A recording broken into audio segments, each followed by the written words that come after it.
I request another multi-faceted Dr. Vaishali Shetty, Secretary, MASTACON 2020, to kindly felicitate Dr. Jyoti ma'am.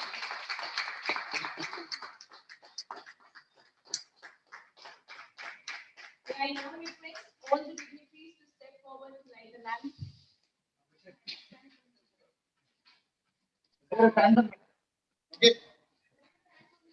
This is the lamp of knowledge that shall act as witness to our thoughts and actions.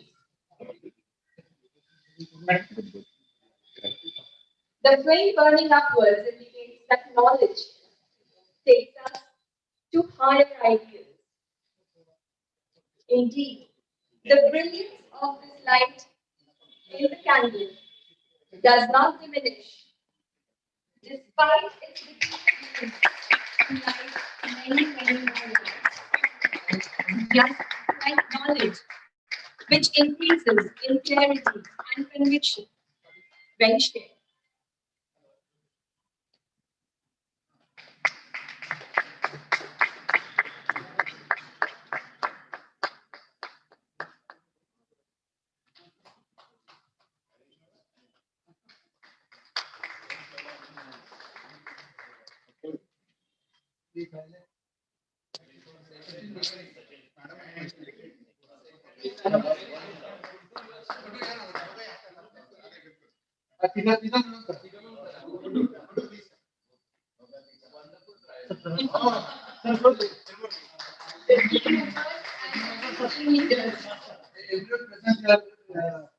Okay.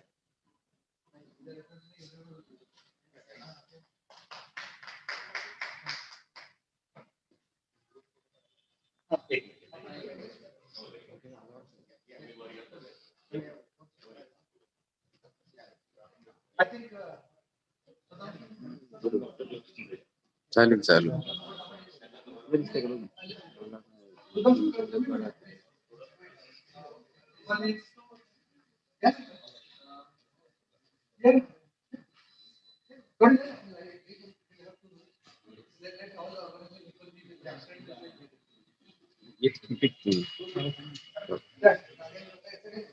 हे पकडा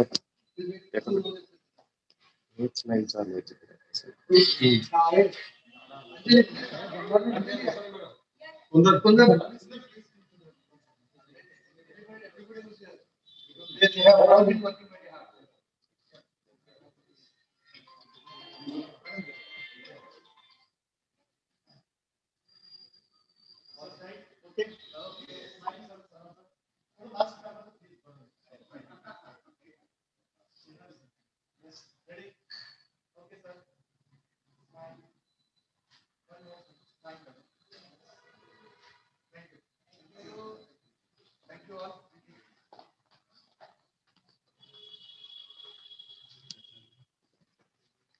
I now request Dr. Vaishali Shetty ma'am, a pediatrician and a secretary, IMA, and MASTACON 2020 to come forward for the IMA prayer and the flag salutation.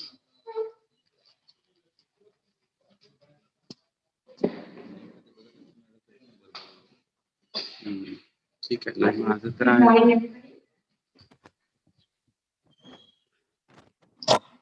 We are here for prayer of the Indian Medical Association. I will read one sentence and you have to repeat after me. So please stand up, everybody. Please stand up. May everybody be happy. May every one of us see to it that nobody suffers from any pain or sorrow. I do not ask for ground, nor I wish to be in heaven or reborn. I only want to elevate the suffering of those people who are burning in the fire of sorrow. Thank you. Be seated. Flag salutation. We, the members of the Indian Medical Association, stand here to salute our national flag. Its honor and glory shall be our might and strength, and its course shall be our course. We pledge our allegiance to it and realizing our responsibilities as the accredited members of this national organization. We swear we will dedicate everything in our power to see it fly high in the Committee of Nations. Jai Hind, Jai IMA.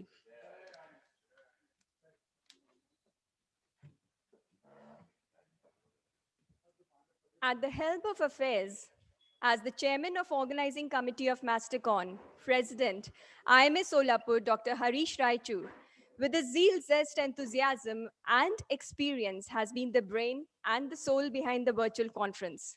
I call upon this dynamic person for his address, who with his leadership skill has made the job of organizing a conference look so easy.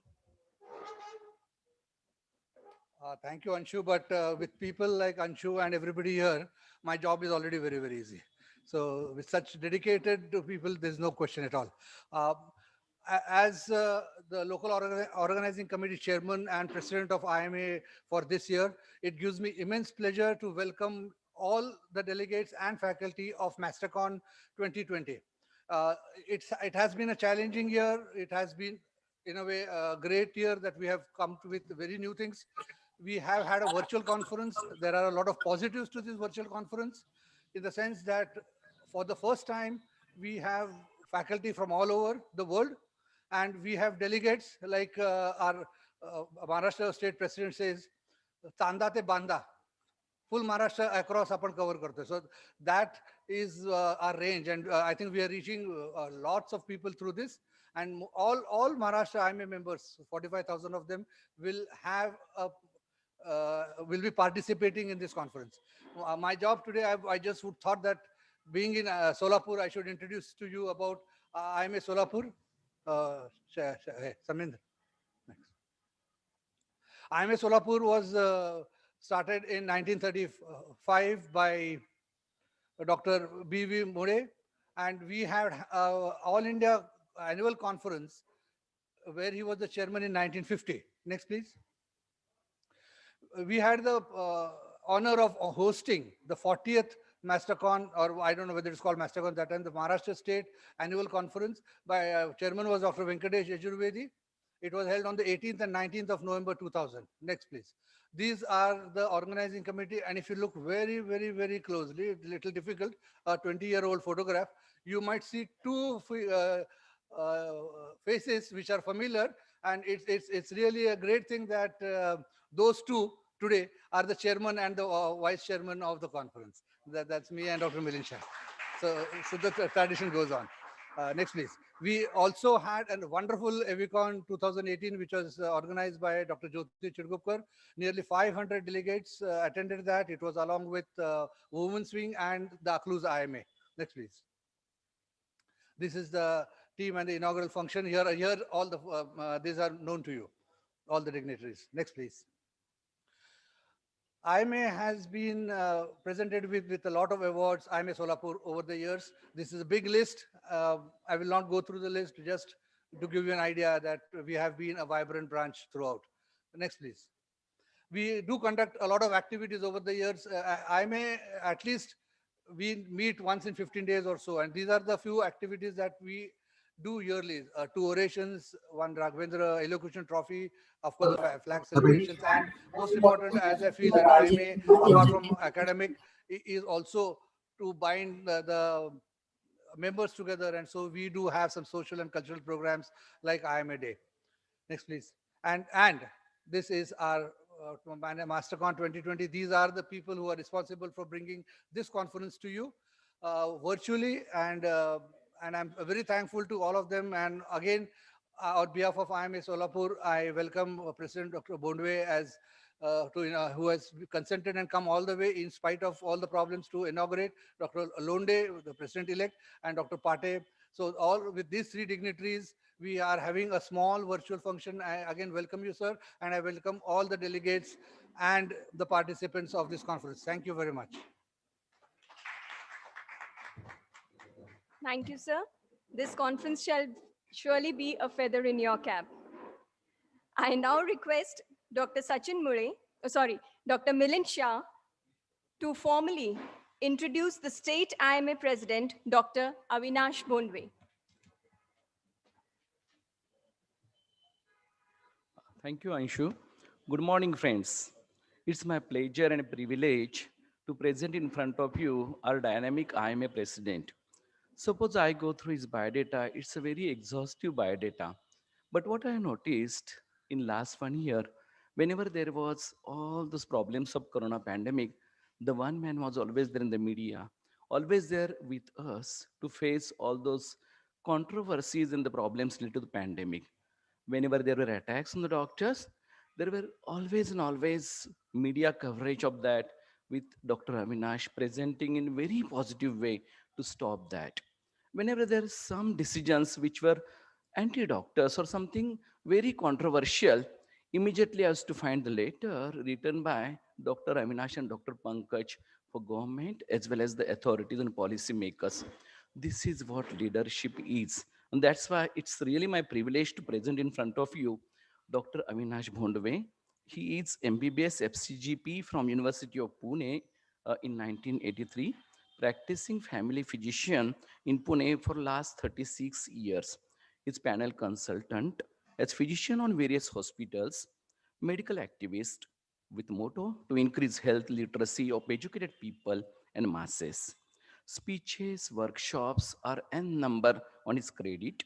He's writer of more than 2,000 articles in almost all Marathi newspapers and magazines as weekly columns, write-ups, and articles. He has 9 books on his credit on health awareness, 8 in Marathi and 1 in English. His participation in the All India movement of violence against healthcare workers is really praiseworthy. Reforms in the medical education. He also holds the UNESCO chair for bioethics, Karna Warrior Award from Mahatma Gandhi Trust, Nepal, and he has many awards for his books as well. So, with these few words, which are insufficient to describe this magnanimous man, I'm presenting in front of you our IMA State President, Dr. Avinash Bhondwe.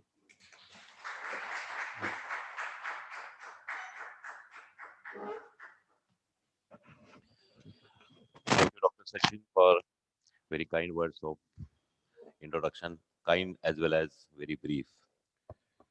Uh, Remember that whatever my credentials are, they are because of Indian Medical Association.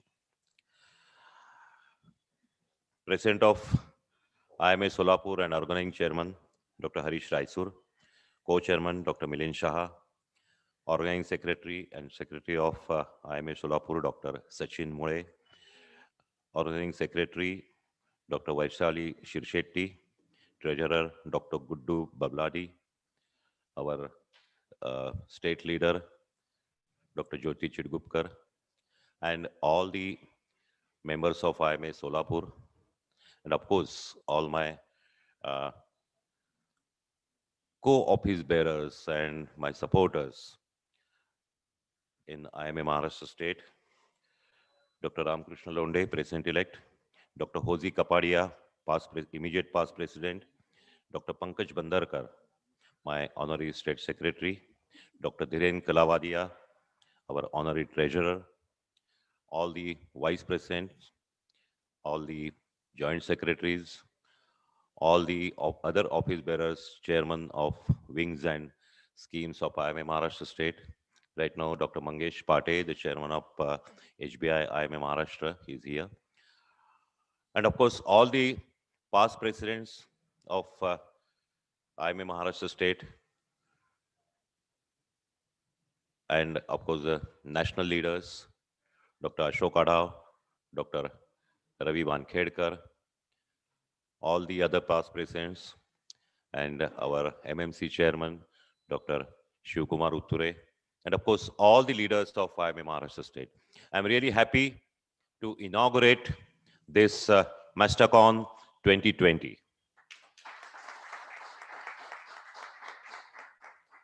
Thank you. I won't say, Dr. Harish, I won't say that it gives me immense pleasure. Right now, as all we doctors are mature people, daily we play with life and death. So getting tears in your eyes is very rare thing. But right now, there are tears in my eyes. As you say in Marathi, एका डोळ्यात हसू आणि एका डोळ्यात आसू.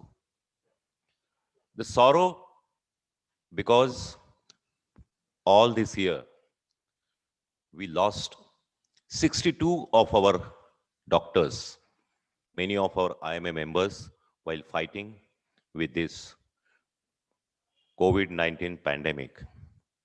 It's really a saddening thing. But at the same time, we are very proud that every member of IMA Maharashtra State, all those 45,000 odd numbers, they have fought against this deadly disease, against this pandemic, and they set the example of their commitment to the society and commitment to the humanity.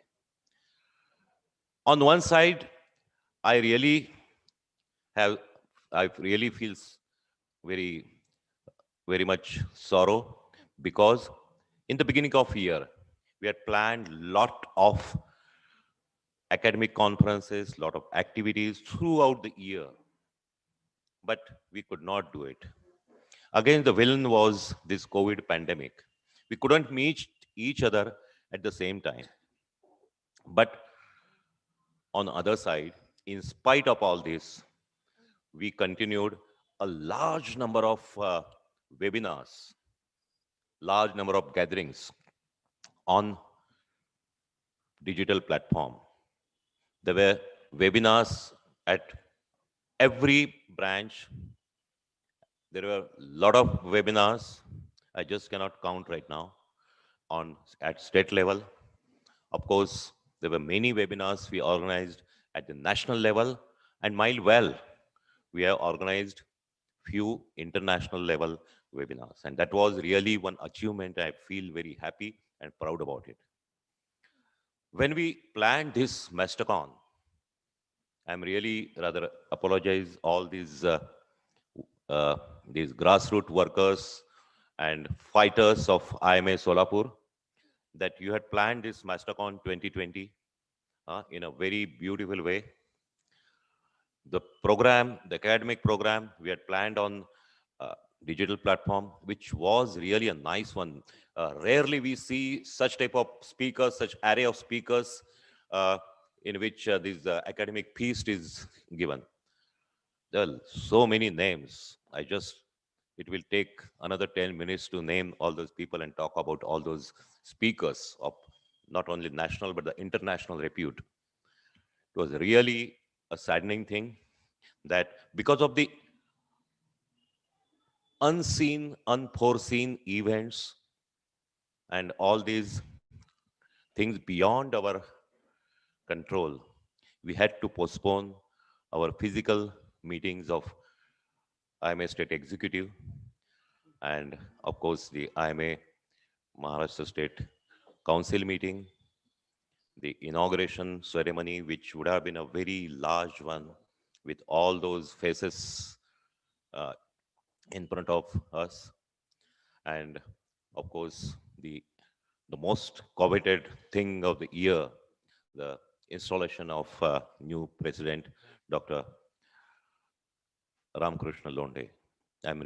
I apologize personally because, of course, this is not my fault, you know, it's not your fault, it is not.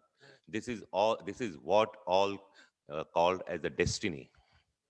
Man proposes and God disposes, is said.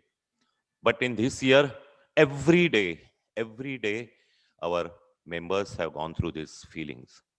But still, we are fighters. We are born fighters, and we have proved that we come above all these adverse situations. IMA Solapur has proved that in spite of all this, they have agreed to do all these things as decided. Rather, we took the opportunity to postpone all these things on after some time, and of course, this digital platform MASTACON 2020. I again congratulate the host branch, Dr. Harish Raisur and his team, that the number, there are 2,200 delegates in this MASTACON 2020. I think they deserve a loud applause. So everywhere, this is an achievement. This is an achievement that many of our state conferences, though they were held on digital platform, on web, they proved to be very crowd pullers. It means that all those doctors in IMA Maharashtra state, all our members, they definitely look forward for all these things. To provide this academic information is one of our objectives. But as you all know, that unfortunately, a few days back, on the 20th November 2020, there's a Central Council of Indian Medicine. They published one gazetted notification in which, unfortunately, the 18 surgical procedures which are domain of the modern medicine, the council allowed to use it for the Ayurvedic graduates, all those Ayurvedic Vaidyas, they were allowed to do all these 18 surgical procedures. And it's a big thing. Indian Medical Association on national level has protested it. I would like to let you know that there will be an CWC meeting tomorrow at 10 to 1 on digital platform. All the CWC members of IMA Maharashtra State are supposed to attend it. But immediately after that, the national leaders are going to rather come out with some program, some actions to be taken. And immediately after that, at 3:30 tomorrow, we'll be having a meeting, a digital platform meeting at 3:30 in the afternoon. So I invite all the presidents of IMA local branches, all their office bearers, all our state office bearers, CWC members, all the committee members, all the national and state leaders to attend it. Because this is one fight we are going to do, and we will be doing something really great. As you all know, IMA Maharashtra State is is the largest state branch of Indian Medical Association in all over India, if you consider the at national level. And we have to prove that we do something which will turn the history of medicine or history of all these things at national level. And for this, I appeal to you all that please attend and follow whatever the program we are going to announce tomorrow afternoon. It's a very one major step. And in that meeting, our national leaders our national leaders from IMA Maharashtra, they will rather instruct, give all the information, and we are going to follow them, all these instructions, all these fights, whatever the action we are going to take.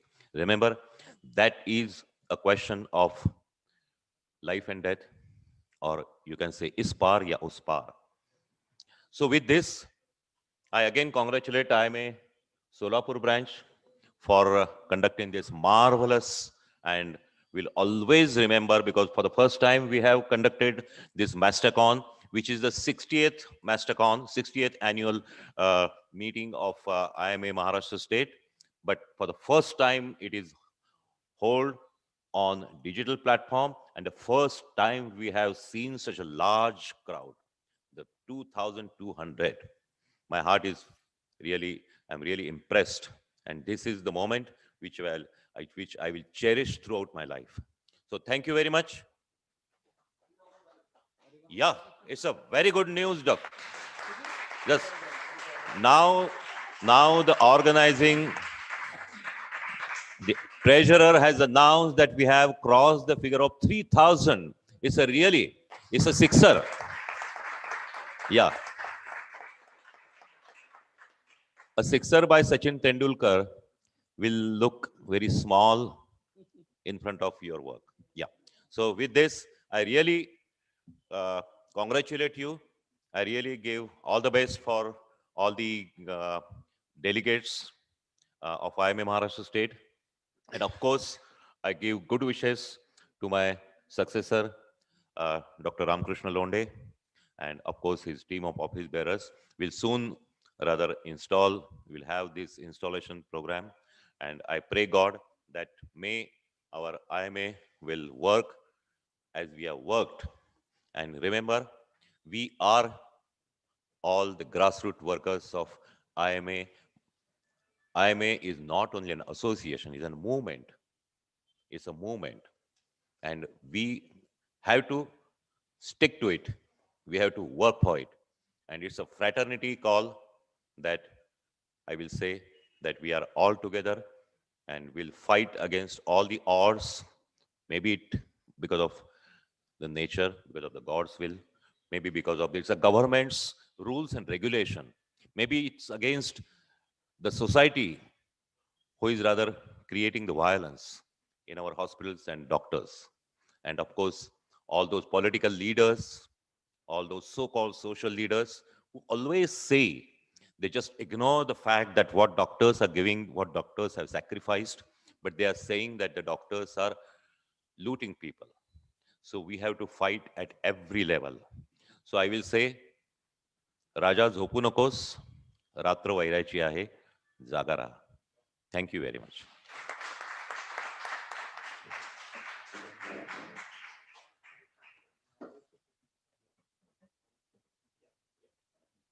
Thank you, sir.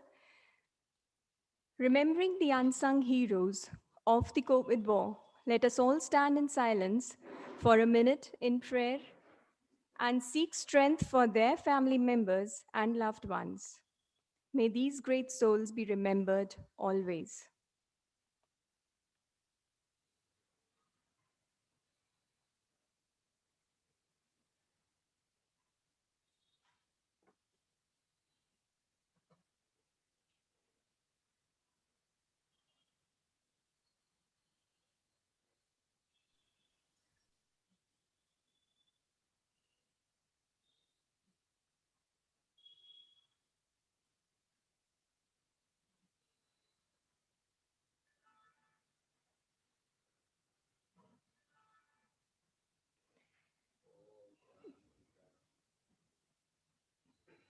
Thank you.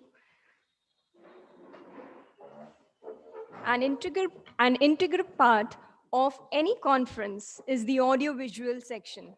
And DigiShield has already earned laurels since yesterday and today for doing a tremendous job. Okay, here we have, just for we have Dr. Londe, the president-elect. एक minute बोल घेतो तुमचं जास्त नाही आदरणीय व्यासपीठ तुमलेले organisers IMAच्या इतिहासामध्ये 60 वर्षाच्या इतिहासामध्ये ही पहिली घटना आहे की 3000चा आपण टप्पा पार केलेला आहे. तुमच्या त्या निमित्तानं तुम्हाला सर्वांचं हार्दिक हार्दिक अभिनंदन टाळ्या वाजवून आम्ही करतोय. आणि हा जो 3000चा टप्पा आहे मला वाटतं तो कोणी क्रॉस करू शकणार नाही. ही सोलापूर टीमचं हे सगळे मोठं म्हणजे यश आहे. त्यामुळे मी सगळ्यांचा आभारी आहे, सरांचा आहे, सगळ्या टीमचा आहे. धन्यवाद. All the best.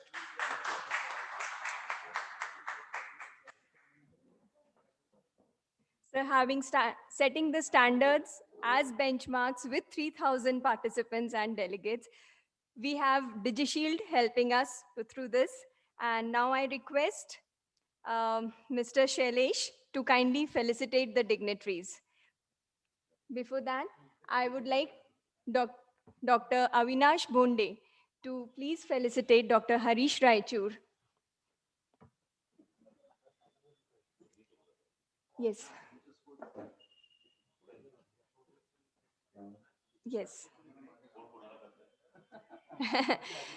Dr. Bondwe to felicitate Dr. Raichur.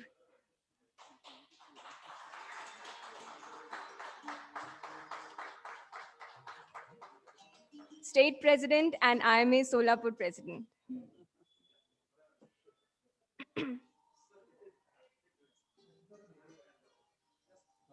We also request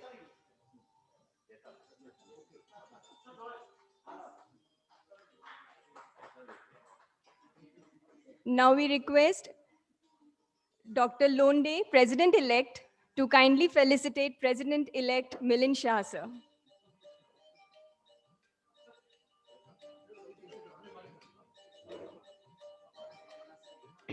Londe, sir. Anna.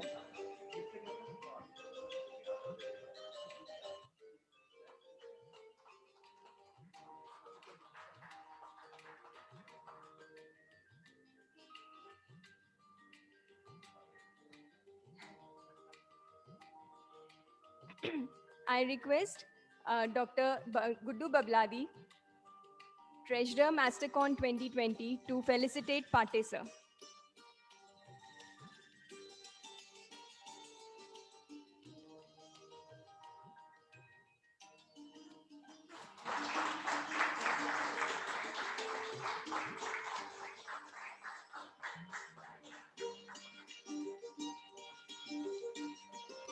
Harish Raichur, sir, will be felicitating Dr. Bondwe.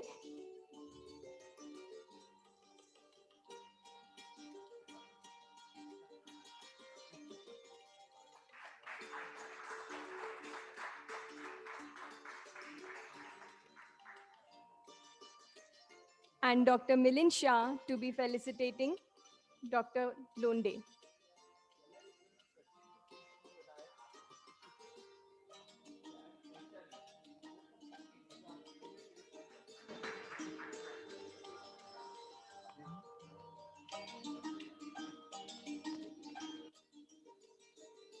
Dr. Vaishali and Dr. Sachin, Secretaries MASTACON 2020 and IMA Solapur, to felicitate Dr. Londe.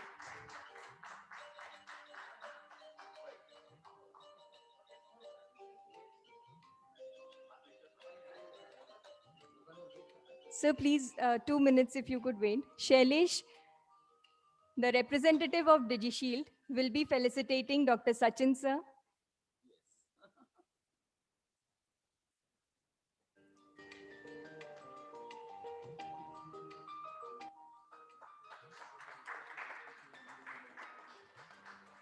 Dr. Vaishali will be also felicitate Dr. Vaishali to be felicitated by Shailesh.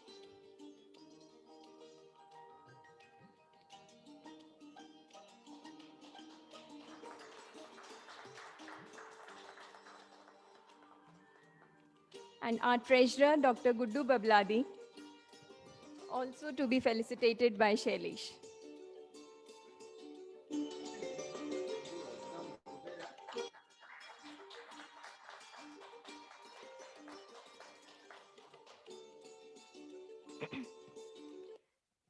It's not easy to organize a conference, and I'm sure there will be many sources to recognize and thank for their direct and indirect contributions towards this. Here's Dr. Guddu Babladi, a meticulous, sincere, dependable treasurer of MASTACON 2020, giving the vote of thanks.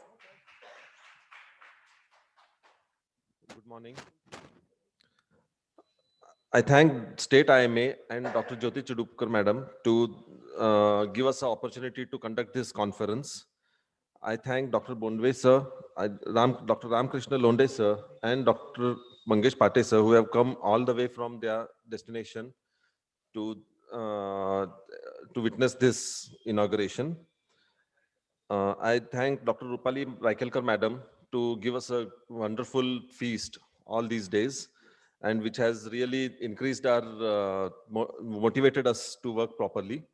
I thank NAS Digital for giving us a perfect connectivity so that we can conduct this conference online. I thank Mr.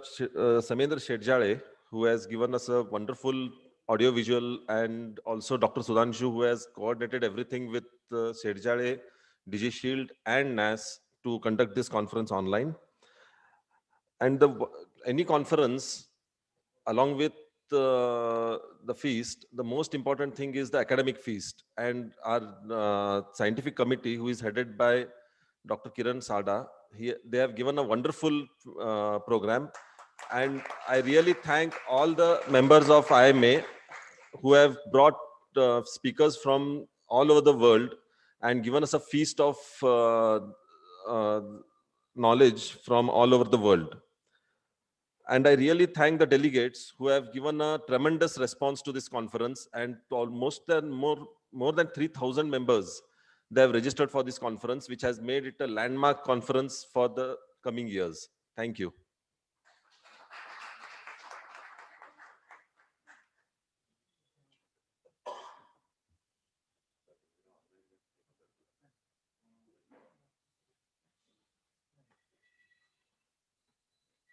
I thank you all.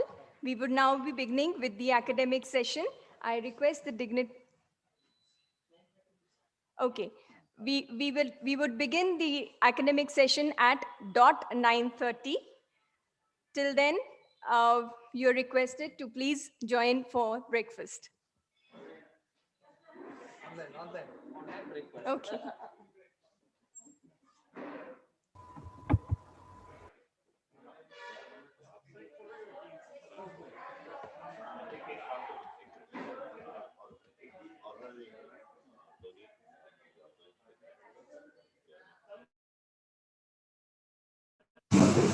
मॅडमला contact करावं लागेल ना. एक काम कर, सध्या इथंच ठेव.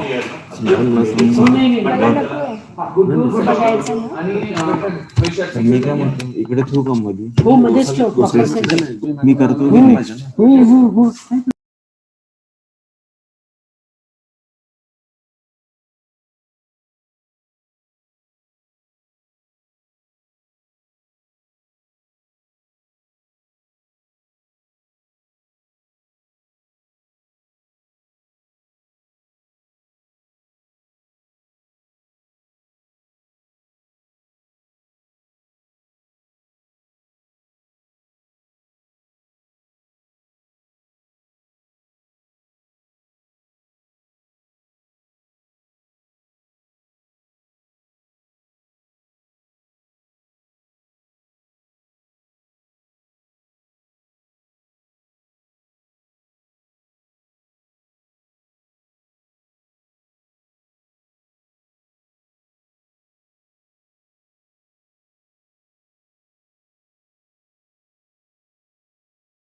Good morning. Hello, good morning.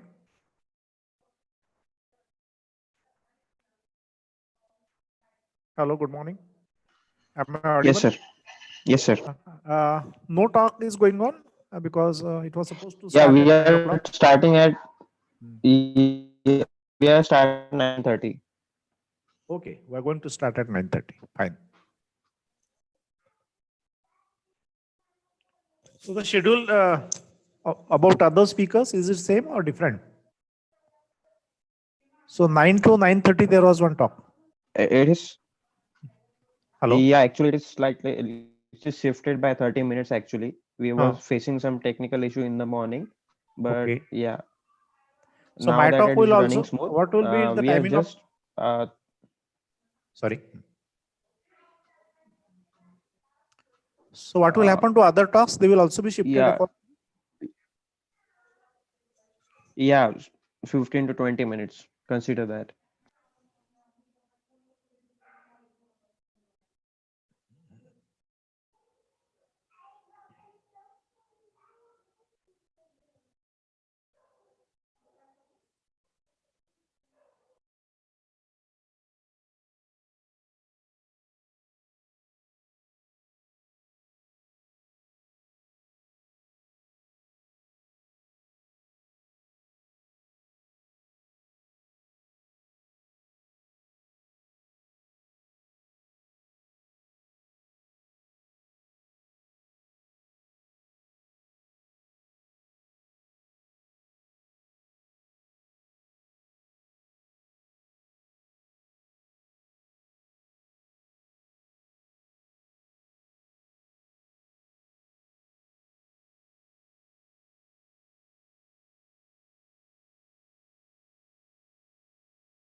Good morning. We begin with the academic session for 60th MASTACON 2020. We have the chairpersons for this session. It's a privilege and honor to have the President-elect, Dr. Ram Krishna Londe, a pediatrician, as the chairperson today. Also, we have our president, Dr. Harish Raichur, as co-chairperson. To begin this session, we have Dr. Anjali Gosavi, Professor and Head of Department of Anatomy at Ashwini Rural Medical College and Hospital, Solapur. A wonderful, calm, and pleasant personality, she's well adept at making a difficult subject like anatomy look easy for the students. She has 14 original articles published in her name and is also an MET coordinator.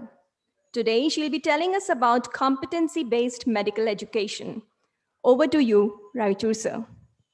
Good morning and welcome to the first session of MASTACON 2020. This whole session of MASTACON, we are going to start with medical education, and then we are going to go by tomorrow evening, we will be retired. So, and as grandparents. So this is from student to grandparent. We are going to go through the whole journey in the next 2 days, and nothing great than starting with the education. I had the privilege of attending one of the competency-based education program, MET, of which Dr. Anjali Gosavi is one of the coordinators in Ashwini Rural Medical College.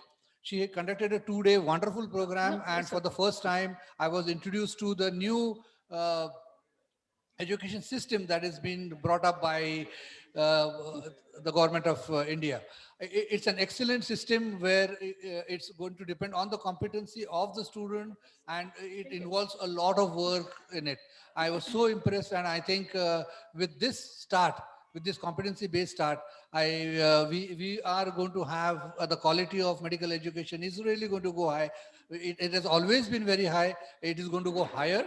And Dr. Anjali Gosavi is, as I said, she's a MET coordinator. So she is a person who is just perfect for taking us through what this competency-based education system is. Over to Dr. Gosavi. Good morning, all.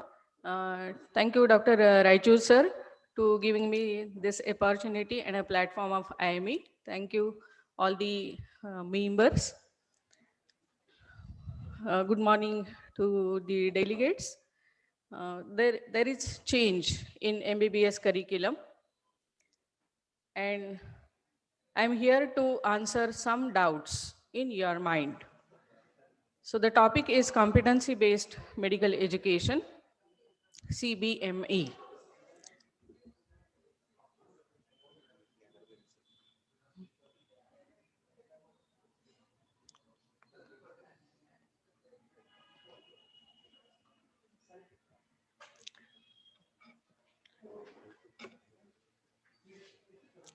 Slides change होती हैं.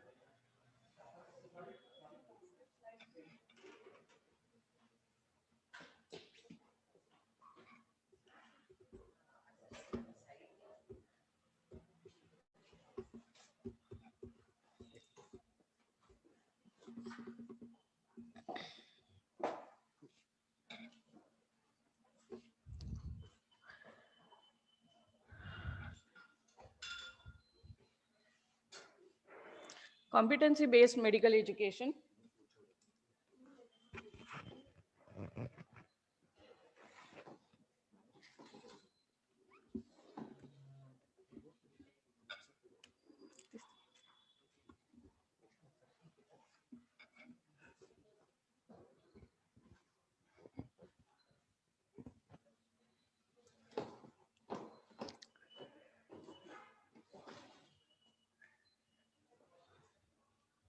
Now, this is proposed by Graduate Medical Education Regulations 2019 by Medical Council of India. CBME is a model. It is centered on students, focused on mastery of competencies based on learning outcomes. An outcome-based approach to design, implement, assessment, and evaluation of medical education program using an organized framework of competencies. What is the intent behind it? UG medical curriculum of MCI is created to ensure that medical doctor who emerges from MBBS training program is capable of assisting the nation to achieve its goal of health for all. In addition, it aspires to ensure that the graduate meets or exceeds global benchmark in knowledge, attitude, skill, and communication. The Indian medical graduate,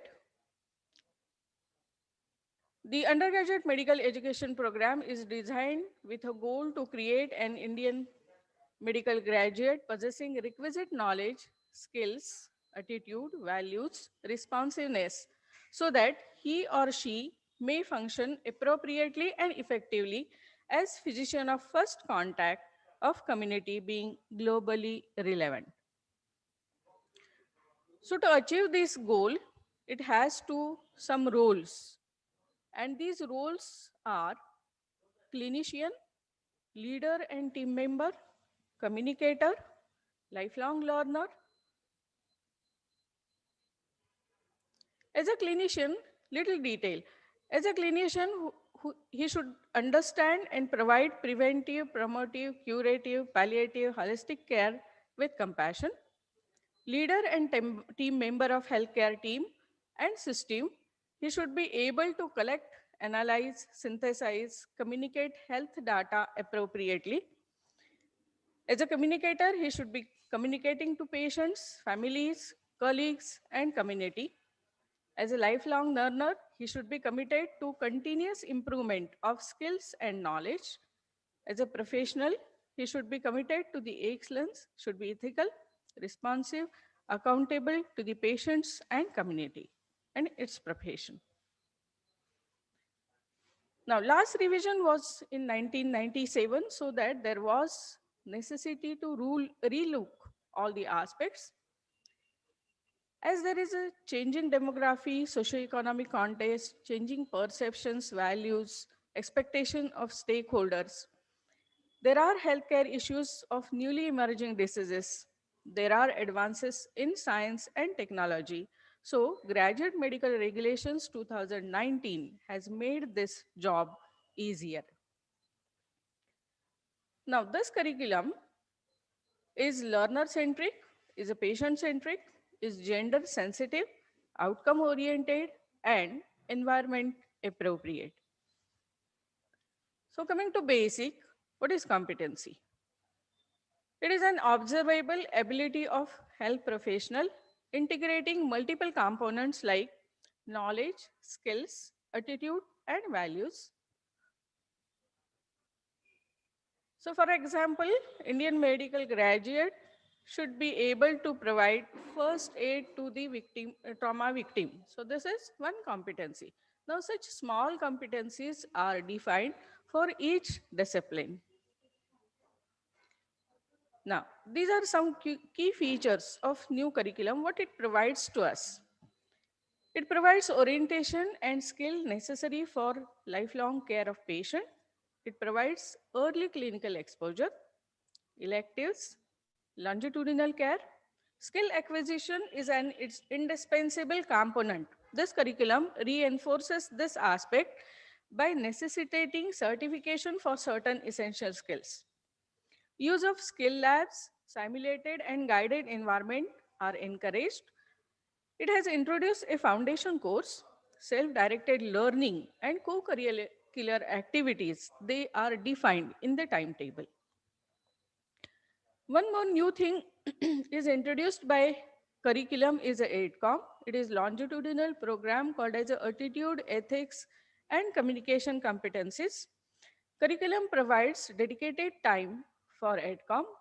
Emphasis is given on collaborative and interdisciplinary teamwork, professionalism, and altruism. It helps to align the topics, integrate.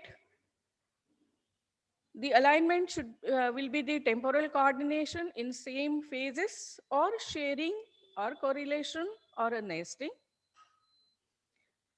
Curriculum is a learner-centric so that small group learning, case-based learning, collaborative and team-based learning is emphasized. It helps in learning in primary and secondary health centers. This will have a strong prevention and primary care focus with particular emphasis on national and regional healthcare priorities and programs.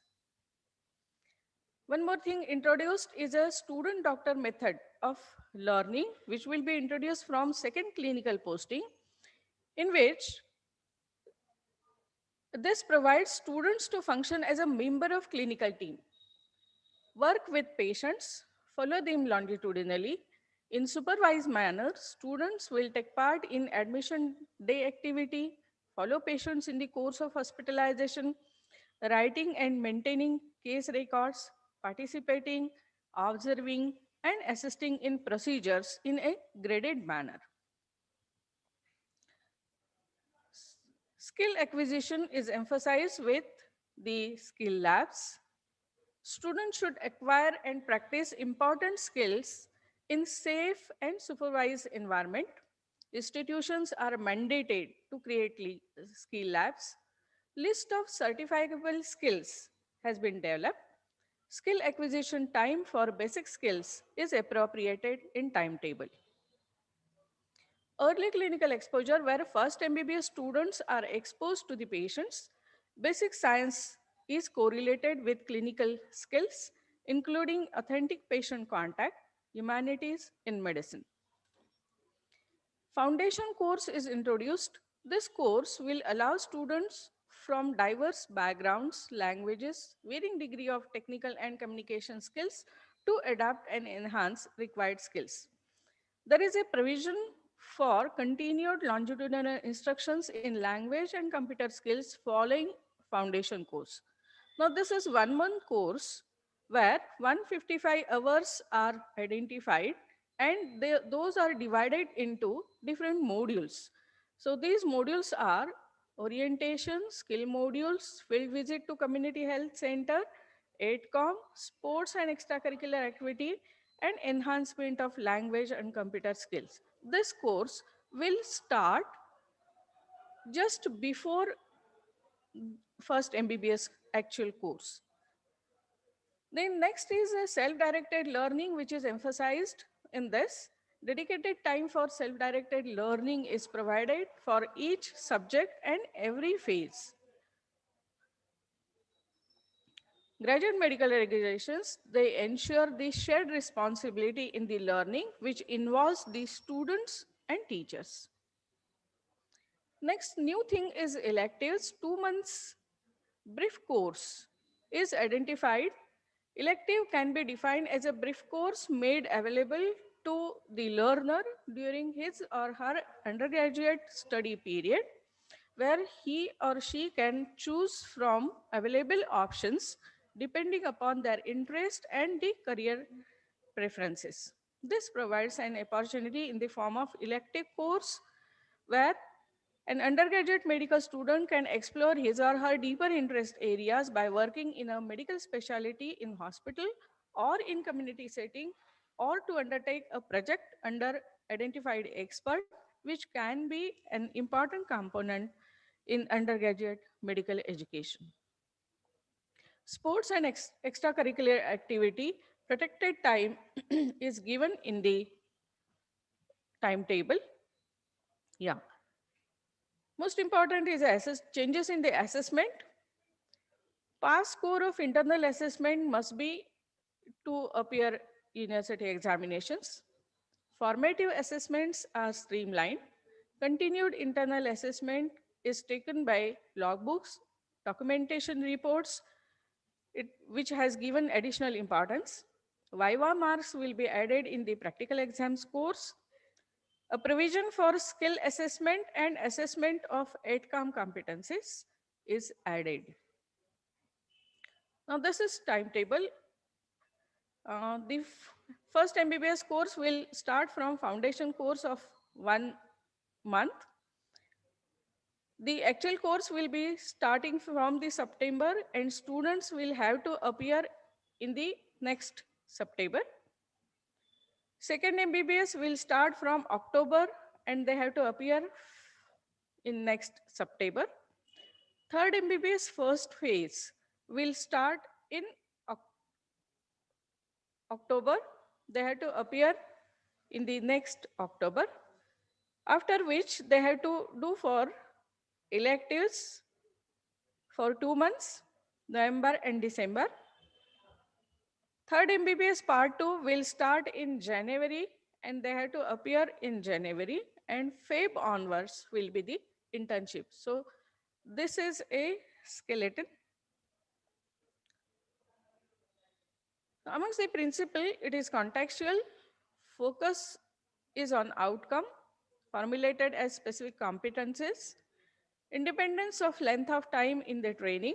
It is not about time, it is about what the student know and are able to do. It allows individualized learning. It is flexible, self-paced clinical workplace. Students are in charge of their education, which was never before. In planning, identification of competencies of all disciplines, content identification and program organization, assessment planning and program evaluation, and side by side is a faculty development. Traditional curriculum was variable, undefined outcome, not aligned with social needs. Emphasis was on knowledge only, no formal training for attitudes and communication. Here is a comparison of traditional and competency-based curriculum, where the driving force of curriculum is a content, knowledge acquisition, and here is a knowledge application. Driving force of process was a teacher earlier, now is a student. Responsibility of content was of teacher earlier, now it is of student and teacher. Goal of educational encounter is knowledge acquisition. Again, here it is a knowledge application. Typical assessment tool was a single and subjective. Now there are multiple and it is objective. Assessment tool was little proxy earlier, now it is more authentic. Setting of assessment is remote. There is a direct observational assessment.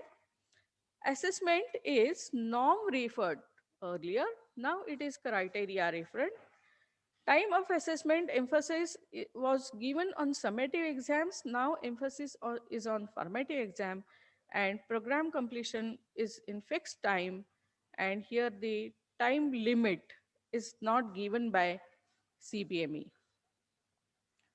Here are some strengths of CBME: transparency,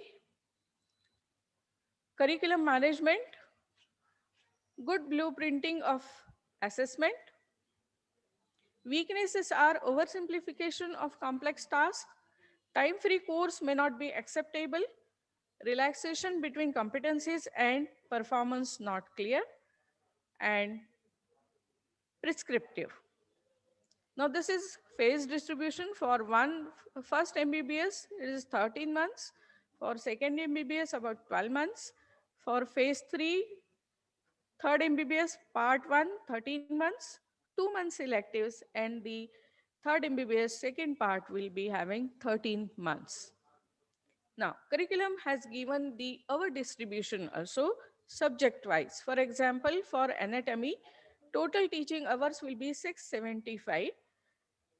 If you look at the quantum of lectures, 1/3 are only didactic lectures and rest all hours are distributed mainly in small group teaching, tutorials, integrated learning, seminars, practicals, and then some hours are specified for self-directed learning. And distribution of all disciplines is identified and given in the timetable of each professional year.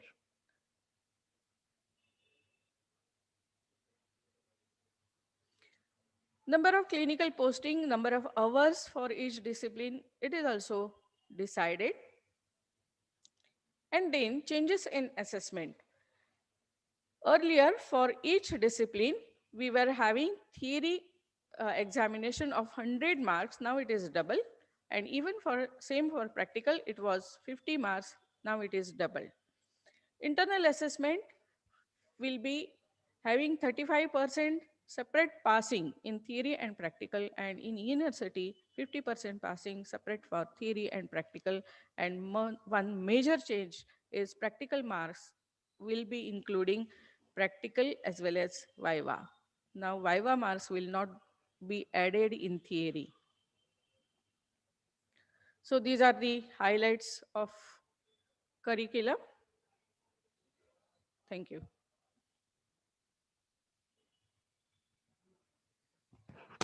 Thank you so much, ma'am. This was a very different topic for the present time and very relevant too.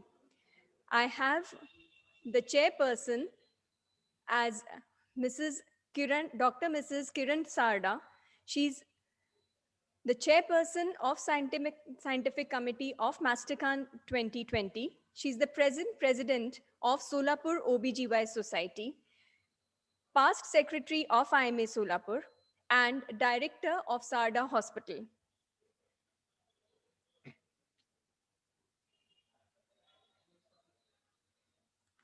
The next speaker for today is Mrs. Maria Netawa. She's an executive MBA and director of Institute for International Education, Siberian State Medical University in Russia. Joining us all the way from Russia for this virtual conference as a foreign faculty, Mrs. Maria is an expert in public speaking and also in simultaneous translation and interpretation of English and Russian language. She's also into English language teaching for professional use. Maria will be telling us about the scope of medical education in abroad. Over to you, Kiran ma'am.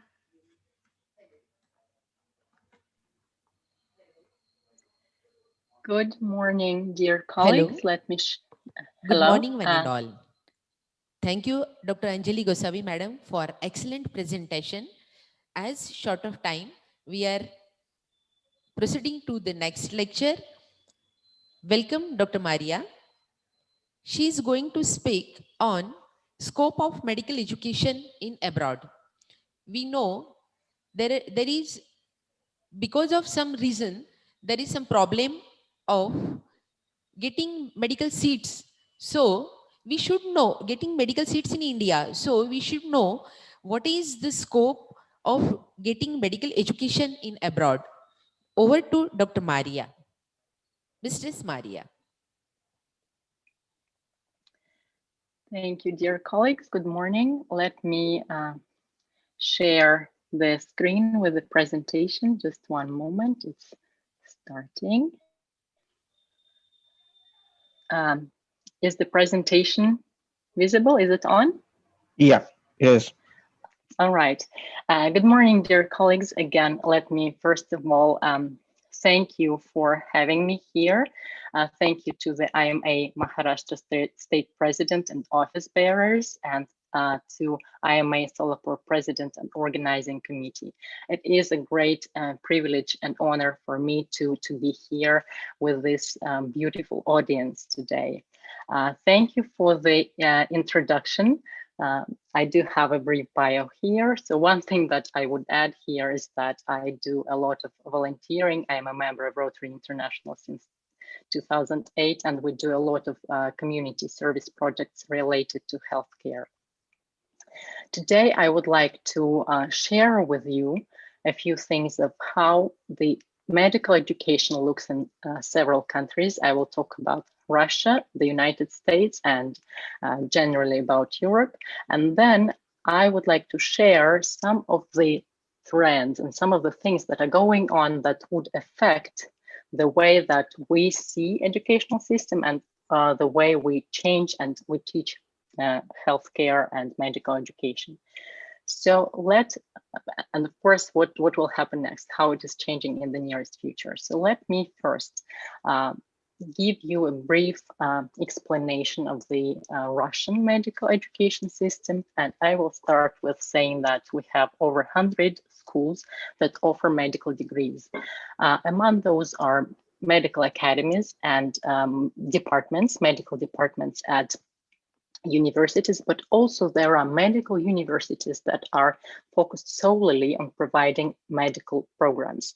And among those are flagship universities, that is a large national project that provides additional state funding for the outstanding universities and allows them to introduce innovations and changes in their curriculum and the structure of the education.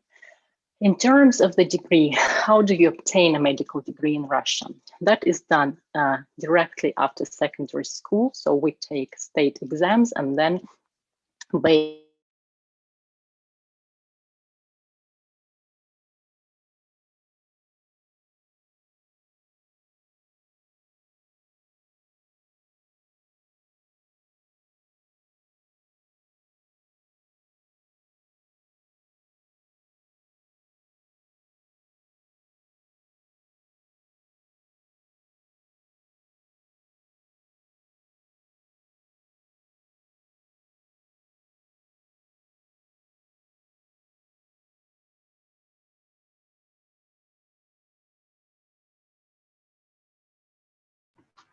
Hello, Dr. Murray. Yeah, we cannot hear you.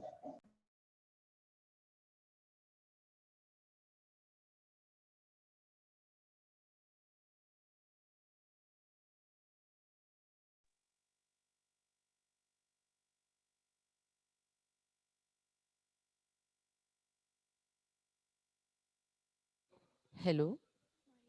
We cannot listen you, ma'am.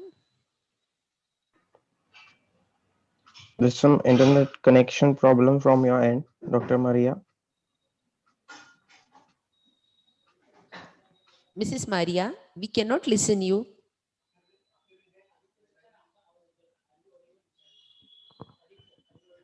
Aditya, are you audible? Are we audible to you? Yes, yes. Okay. Maria, can you?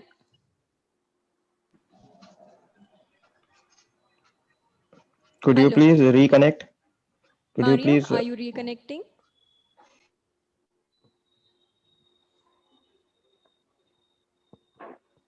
Maybe she can't hear us as well. Maybe let's give us some time. She will reconnect. Aditya, do we have her presentation?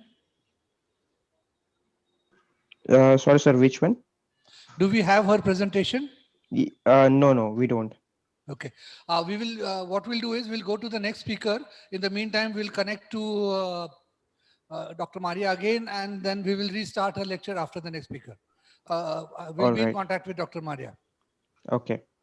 Yeah. We'll go to the next speaker, please. Okay, the next speaker sorry, for the day, Dr. am I back? Abhay Dalvi. Yeah. Okay. Maria, can you hear us? Yes, I just noticed that Yeah, I was because kicked we off. lost you for a while. Can you restart? Of course. Would you tell me where, from the very beginning or the? Yeah, the last slide. I'll just put up the last slide on the screen. Yeah, All it right. was from the medical education at Russia. In Russia. All right. So I will Yeah, so start we'll start with from medical education in Russia. Yeah. I apologize.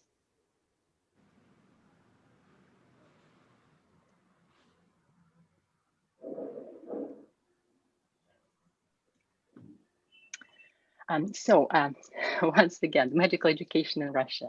We do have over 100 schools that offer medical degrees, and that is spread between the academies or faculties of the universities or medical universities that focus solely on medical education. Among those special flagship universities that have additional funding and flexibility in terms of structuring the curriculum. That's for outstanding universities of Russia. How do we obtain the medical degree? It is done right after the secondary school. We take state exams, and then you have an option to go to 4 years and get the degree for paramedic professions, or go for MBBS and obtain medical doctor degree, which would take 6 years, and then 2 to 5 years of residency. However, in 2016, we had very important change in the whole system of education that introduced state accreditation. So since that time, young specialists can take MBBS and then can take 3-step state accreditation. And if they pass, they would get independent license for practicing medicine independently. So right after MBBS, which was not possible before.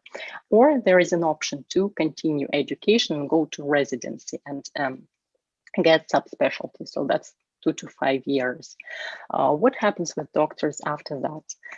There is continuous medical education system, and there is a national platform which provide upskilling and reskilling programs, and doctors have to get credits to be able to renew their license within a certain period of years.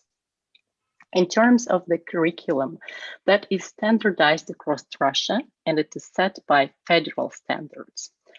And there is really very little flexibility in terms of what can be changed in the content and in the teaching methods as well. However, the national research universities and the flagship universities are allowed for more innovation, so they have more flexibility to make changes to the current curriculum and to introduce new novel ways of teaching. In terms of foreign students, and I would think that would be quite relevant for India, foreign students are welcome in Russia. There is no limiting quota. The only thing to keep in mind is that medical education for foreign students is paid, except the possibility to apply through government agreements and getting government scholarships. So, but that's a separate program with limited seats, of course. The English language programs are available, and mostly for general medicine. It is one of the most popular programs. However, there are other select programs that offer English language as well. So speaking of the and of course, if you want to practice medicine in Russia, that would be done only in the Russian language. So it's not really possible to build a career of a doctor in English.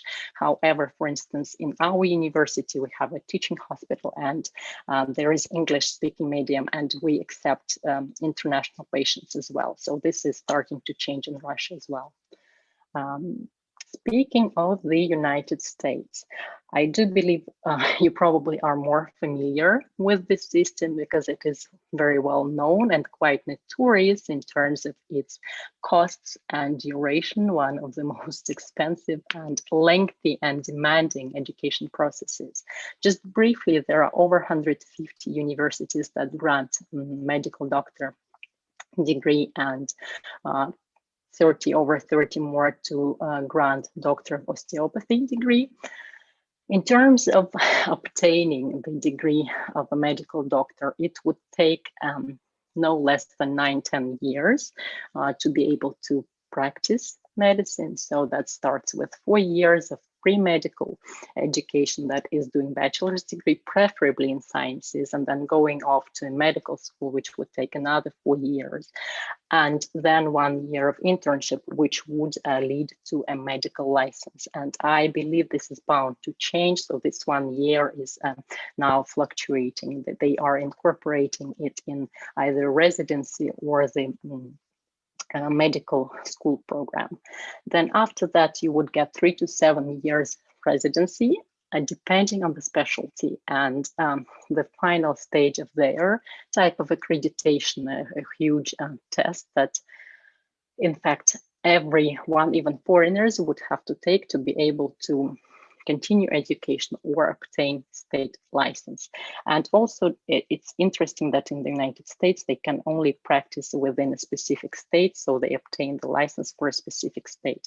And after residency, they are able to also they get a permit to private medical practice. But it's not the end there. They also go on to, and some specialties, in fact, would require to do a fellowship or a subspecialty in order to be able to practice independently. So once that is done, the doctor goes off to practice medicine independently, and they are there is an option, a possibility to seek board certification, but that would take another 3 to 7 years, depending again on what they're specializing in.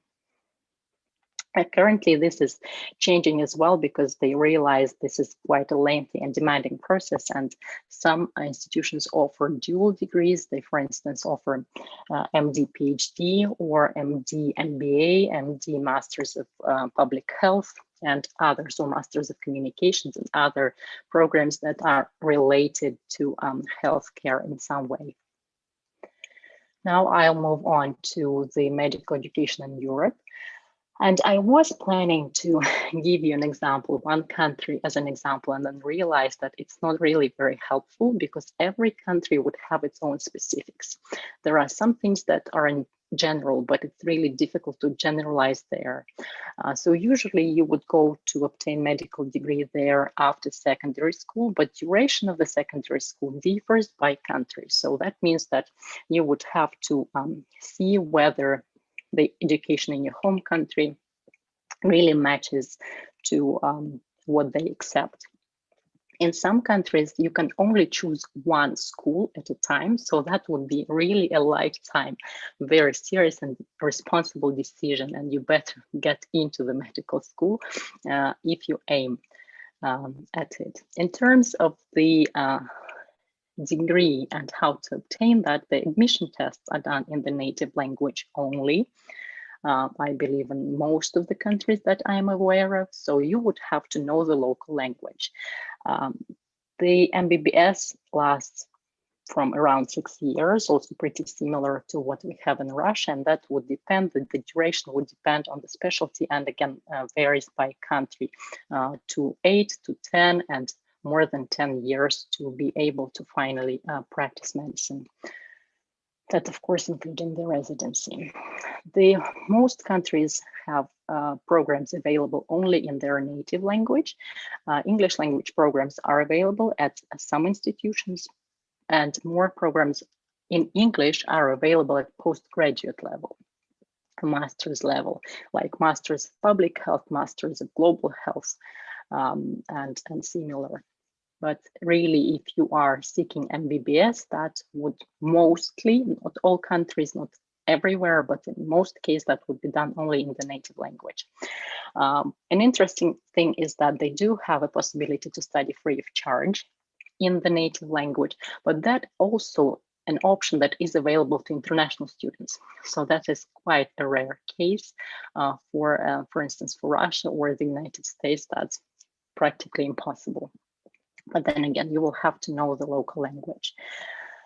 And there is also one thing to keep in mind. There is a limiting quota for international students, and in fact, for local students as well. For instance, in Austria, they would have a limited number of seats in medical schools in general. And for the international students, that would be 5% of all the seats. So in other countries as well, German-speaking countries, they would have similar situation where there is a limited number of seats for medical education.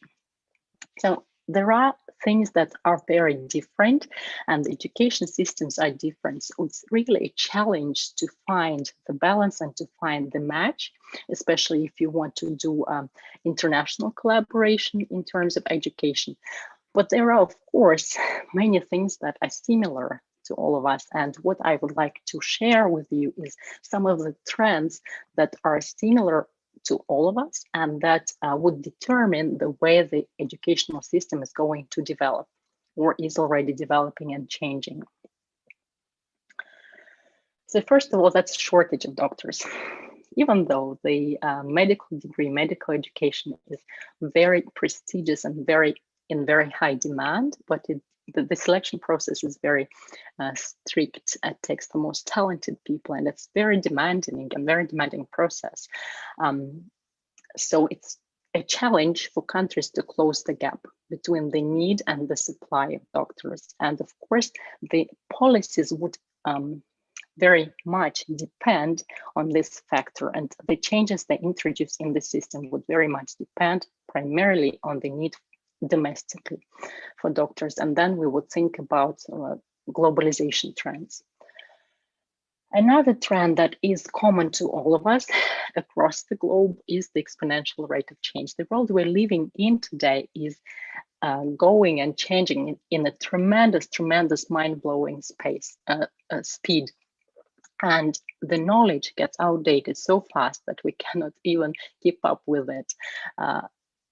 What we knew 50 years ago is now not relevant or even wrong, considered wrong, or what we knew 5 or 2 even to 3 years ago may be irrelevant now because we get massive data, process new knowledge, and we just have to keep up learning. And that is due to another trend, which is exponential technology development. So the new technology on the one hand would allow us to obtain more data and cope with this data, process this data, generating more new knowledge. And on the other hand, having more new knowledge, we are able to develop technologies further. So this is like a circle that is going on and on and on, and with increasing rate currently. And we have to keep up with that. That is why the next trend is extremely important, and it really happens across all the industries, not only healthcare.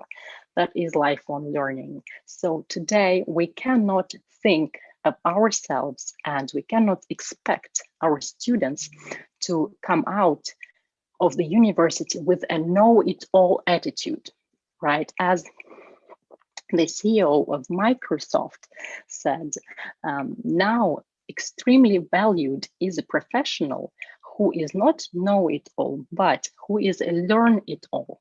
So the person who is able to keep up with the pace of change and learn new knowledge and new skills and be able to apply those in a specific setting, in a specific context. And this is extremely important for healthcare sector and for the medical education. Another trend that is specifically related to healthcare is that we have moved away from best practice medicine to evidence-based medicine. And we have already made the shift from the medicine that is focused around the doctor to a patient-centered medicine. But we now even went further than that, where we talk about the fact that it's not enough. Now we should really look into a person-centered integrated medicine where it is important, the patient is important, and the patient-doctor relationship is important, but there is also the relationship between other caregivers, be it medical professionals or be it family members, immediate relatives or immediate community. So we have to take all of that into consideration to be able to provide the relief of the medical condition, or, and what is most important, to help the population have healthy choices and healthy and quality lifestyle, the quality of life with their health conditions or after the disease, which is related to one more really huge trend is health promotion. So the way we look at health now is quite different than it was before, and the way we look at the disease is quite different than it was before. So now we are not only focusing on curing the disease, but really on the ways to prevent the disease and to promote the population health and healthy choices of the population. And it is also important to think of our curriculum that would teach the knowledge, skills, and attitude that the students would need to effectively engage with and care for an increasingly diverse population. So equity, inclusion, and diversity are a really big theme of today's changes in medical education as well. And that also brings us to one more important change that is happening, the role of the university. So they now talk about the University 3.0 with one additional role. If before it was training professionals in different areas and providing research, now the universities and educational institutions have a responsibility before the community, and that's why they interact and do external education, interacting with the general public and educating the general public, in our case, on health issues, health-related issues. I really like what they do in Harvard Medical School, the innovations they introduce around the whole curriculum and, in fact, around the whole educational system for medical education. And the way the Dean for Medical Education, Edward Hundreds, explains it is the following. So they say that we practice, and the practice of medicine is changing, and now we're preparing students to do something quite different than they used to do before. And we have to take into account the fact how the young people and new students really work with information, how they acquire and navigate through information. This is very different. In fact, they do not think in terms of having information in their heads, because it all is available in 1-2 clicks on any device. And there is access to it 24/7. So what we now need to do is to teach to learn how to learn medicine through lifetime. This is really critical today. As he says, what we teach now, half of it will be wrong or irrelevant by the time the student or the graduate, the professional would retire from practice. The trouble is that we don't know which half. And so the goal of medical education is to learn how to spend your lifetime learning which half. I really love that because it does encapsulate, it explains all of the trends and all of the changes that we've talked about. So we will have, and our students will have to spend their lifetime learning which half was right and which half was relevant and which half is not relevant, and what else we need to learn now and how we need to update our skills. So in terms of the curriculum, they really strongly focus on giving a chance to iterate back and forth between basic and clinical, to incorporate basic and clinical all together throughout all the years of their study using technology. And now the trend for online education is really very beneficial because finally we are able to capture and we are able to use its potential, making a better use of the classroom time, not spending it on just transmitting information to the students, but really working together with doctors to solve the problems in a self-directed way, as was mentioned by the previous speaker, and drawing on the knowledge across different areas of knowledge, across different disciplines. So what we all really are looking at in terms of how we're going to change the education, the medical education, what needs to take place, is to make medical school flexible through competency-based curriculum.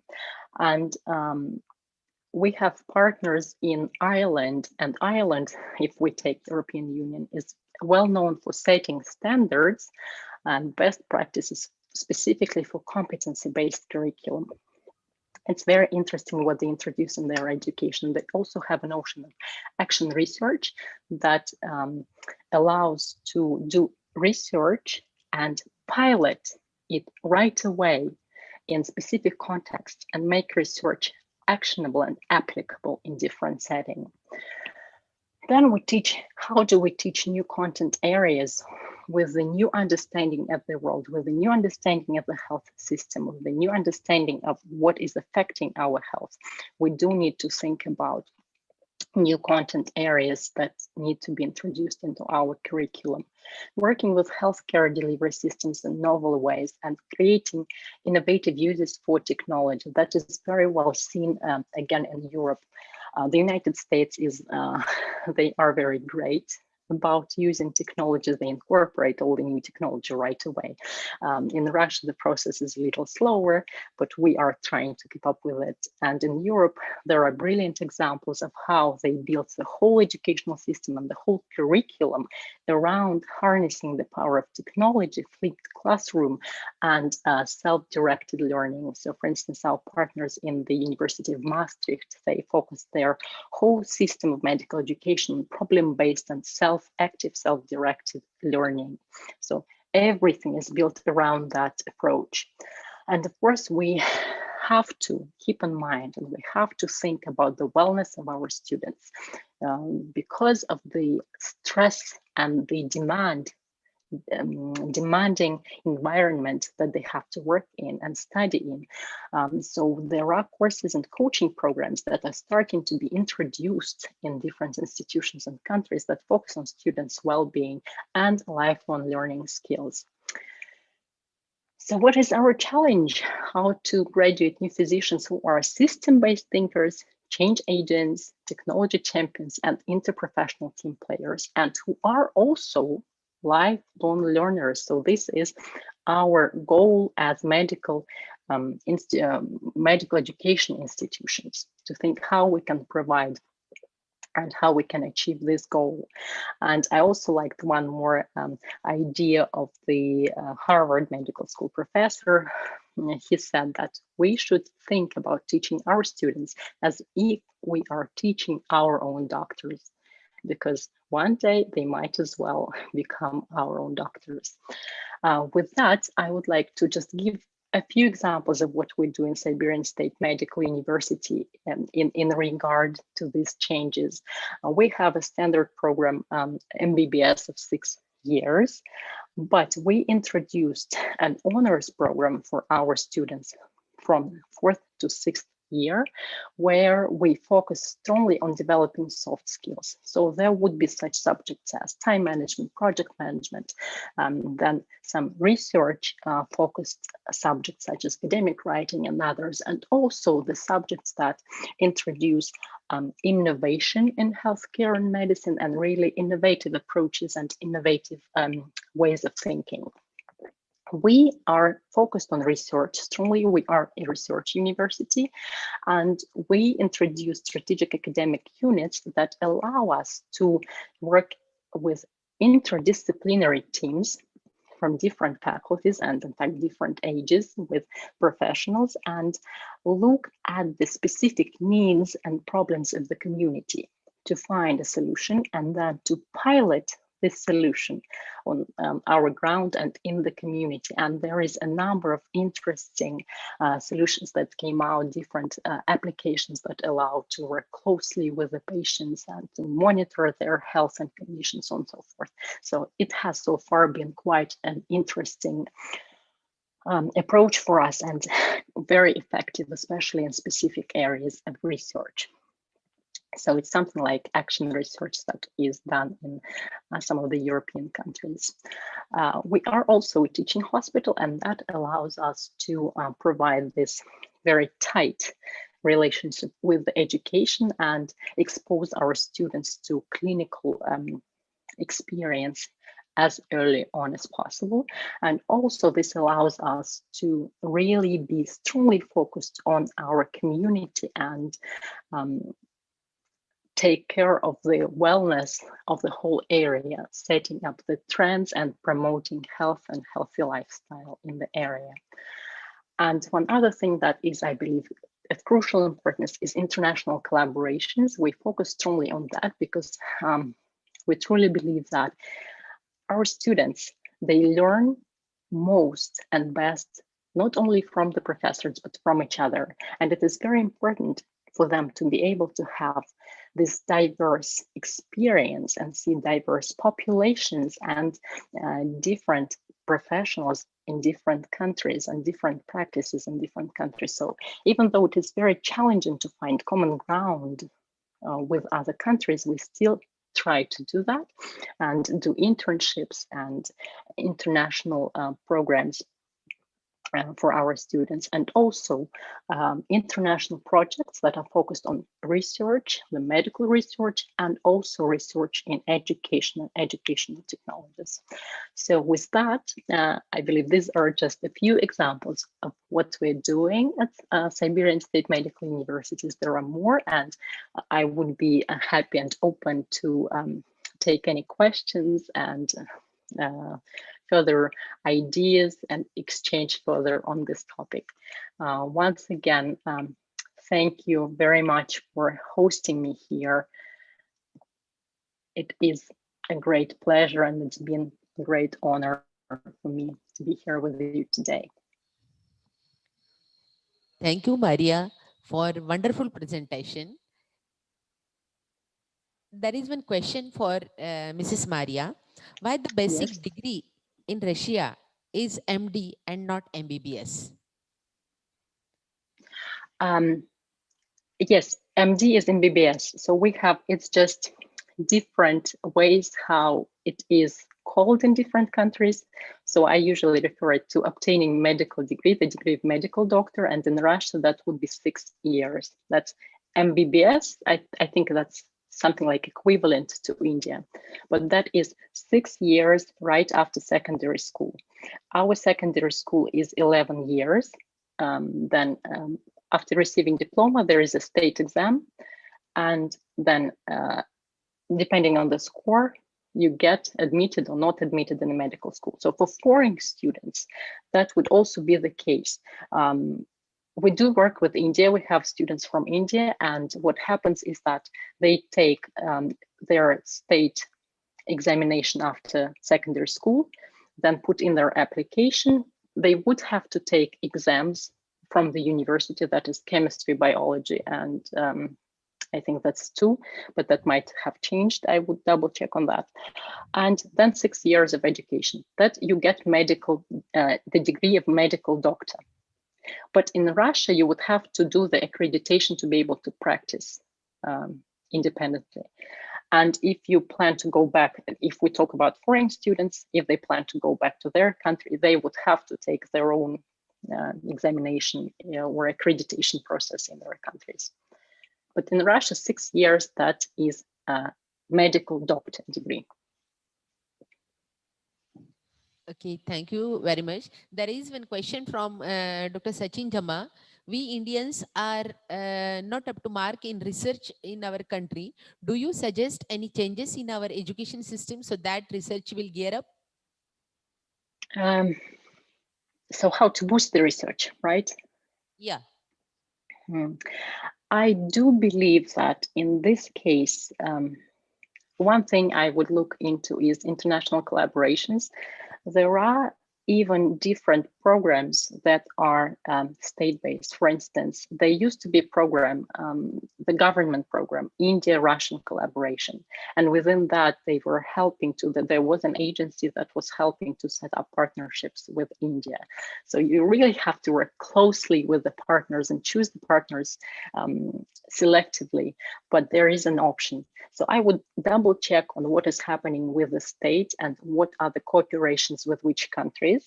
I know that the United States are not really very open to international collaboration. That's they have very specific situations, but Europe is open. Many countries are really willing to do international projects, international research to go into different countries.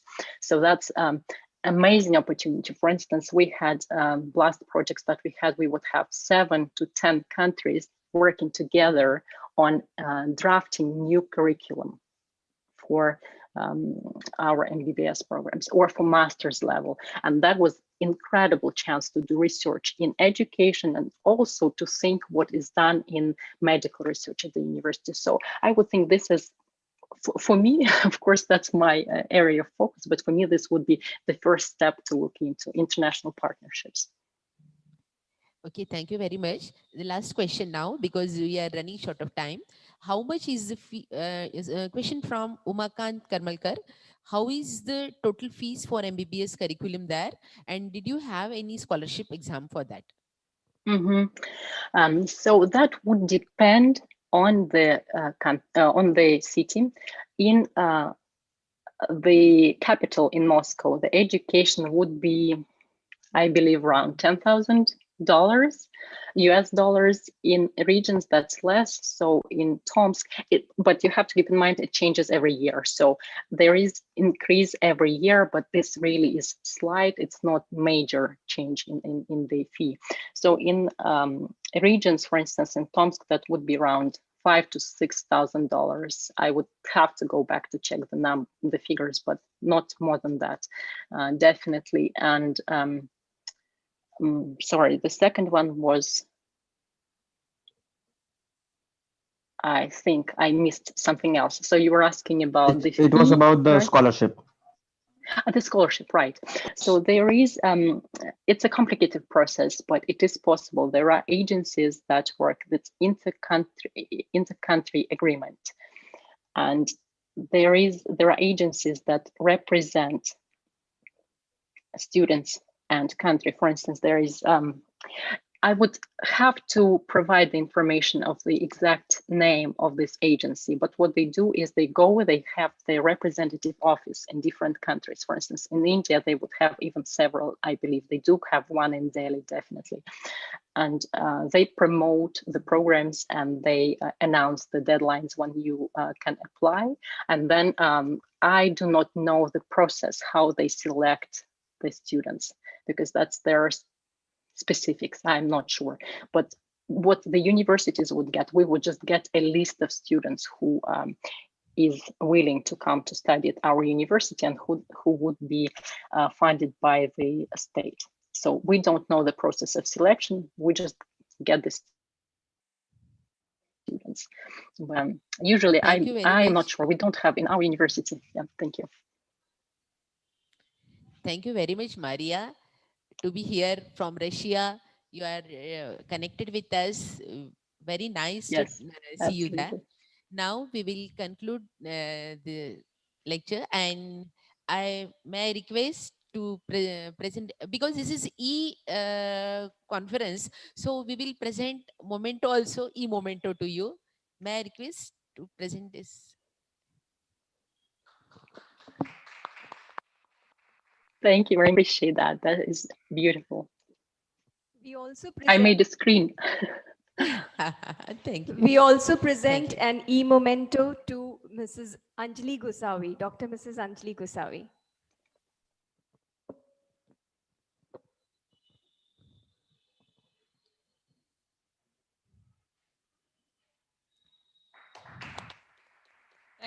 Thank you very much. Next on the panel, we have Dr. Abhay Dalvi, Professor and Unit Chief in Surgery and in charge of laparoscopic surgery at State GS Medical College and KEM Hospital. He also practices at Global Hospital, Mumbai. We are honored to have a multifaceted, dynamic personality like Abhay sir, who is to be the 2B president of ASI India for 2021. He has been past president of IAGES and ASI Maharashtra chapter. He has been a visiting faculty to Mauritius, Berlin, and Baltimore. He's on the editorial board of various journals and has more than 50 publications in his name. He will be enlightening us on a fascinating topic of teaching as a career. Over to you, ma'am. Good morning, Abhay sir. Since yesterday we are chatting and we are enjoying the chats with sir, though such a senior person, but very jolly in nature. Guru Govind doho khade kake lagu pao, balihari guru aapki jin Govind diyo dikhaye. Teaching is very important for the nation. Teaching, why we should choose the teaching as a career, we are going to get guided by Dr. Abhay Dalvi now. Over to you, sir. Yeah. Can you hear me? Yes, sir.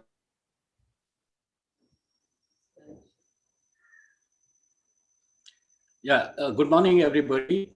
First of all, my heartiest congratulations to the organizers of MASTACON, and personally to thank Dr. Mrs. Sarda for having a very good chat with me last evening. And obviously 3,000 people watching is a stupendous job on the part of the scientific committee and the organizing committee. When I was approached with this topic, teaching as a career, I really did not think that it would be really very, very tricky to talk on this topic. And that's why if you see the first slide, I have written a big question mark on teaching as a career. So let me take you back into some part of a history. This is Telemachus, who toured around to win his kingdom back. And he went through many mentors. And what he realized in the Greek mythology was that a mentor is a guru, a guide, a counselor, a consultant, and a confidant. and his responsibility was to impart wisdom and share knowledge. Hippocrates, who has given us the oath, he also said that the person has to hold him equal, live my life in partnership, regard offsprings as my brothers and sisters, and teach them without cost. And that was the responsibility of a mentee who then becomes a mentor. Sushruta, everybody knows, taught us anatomy and made dissection mandatory for all would-be surgeons. And that is the basis of basically a good surgeon.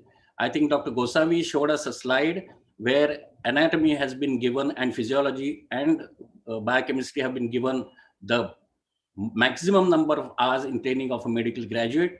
And that is exactly what I believe foundation of any budding surgeon is very, very important. What is a surgical mentor? He, by words or deeds, taking the person to operating room, establishing professional and dictate practice patterns. And this is what the student will practice long after he learns. Now, a teacher has to realize and identify some potentials in the student. There are students who, majority of them, slowly will go up the training ladder and maintain the skill that has been achieved. There are some 8% who really do not require any sort of training. They are meant to be good surgeons. There are some, however hard a teacher tries, will never attain skill. And there are some who attain the skill, but somewhere down the line go downhill for various reasons, possibly alcohol being one of them. My journey in KM Hospital started way back in 1976 when I joined as an undergraduate student. I passed my MS exams in 1980, 84, and then went on to become on the staff of general surgery. And I would be superannuating sometime next year in April. William Halstead had started this apprenticeship-based residency system, which has trained countless generations of surgeons and is even practiced till date. My time, there were 3 years of rotational rotations. I would go through orthopedic surgery, plastic surgery, etc. There was no entrance for super specialization or sub-specialization. We had to get good marks and get in. And there were less number of trainings, making it easier for us to enter a postgraduate system.